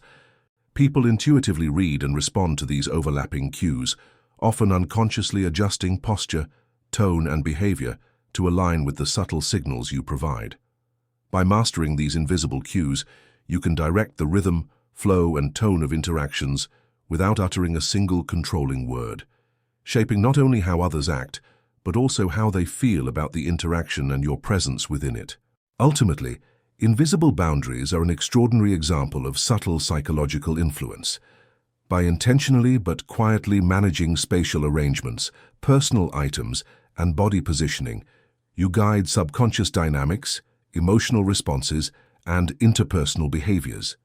This method allows you to exert influence, foster respect, and establish authority without words, coercion, or overt gestures. Ordinary interactions, shaped by these subtle cues, are transformed into psychologically profound exchanges, filled with unspoken understanding, emotional resonance, and authentic connection. Over time, mastery of invisible boundaries creates a presence that commands respect, cultivates alignment, and quietly asserts emotional and social influence in every context. The cumulative effect is an almost imperceptible but powerful command of space, attention, and relational dynamics, granting subtle authority and deep interpersonal influence that persists long after the interaction ends.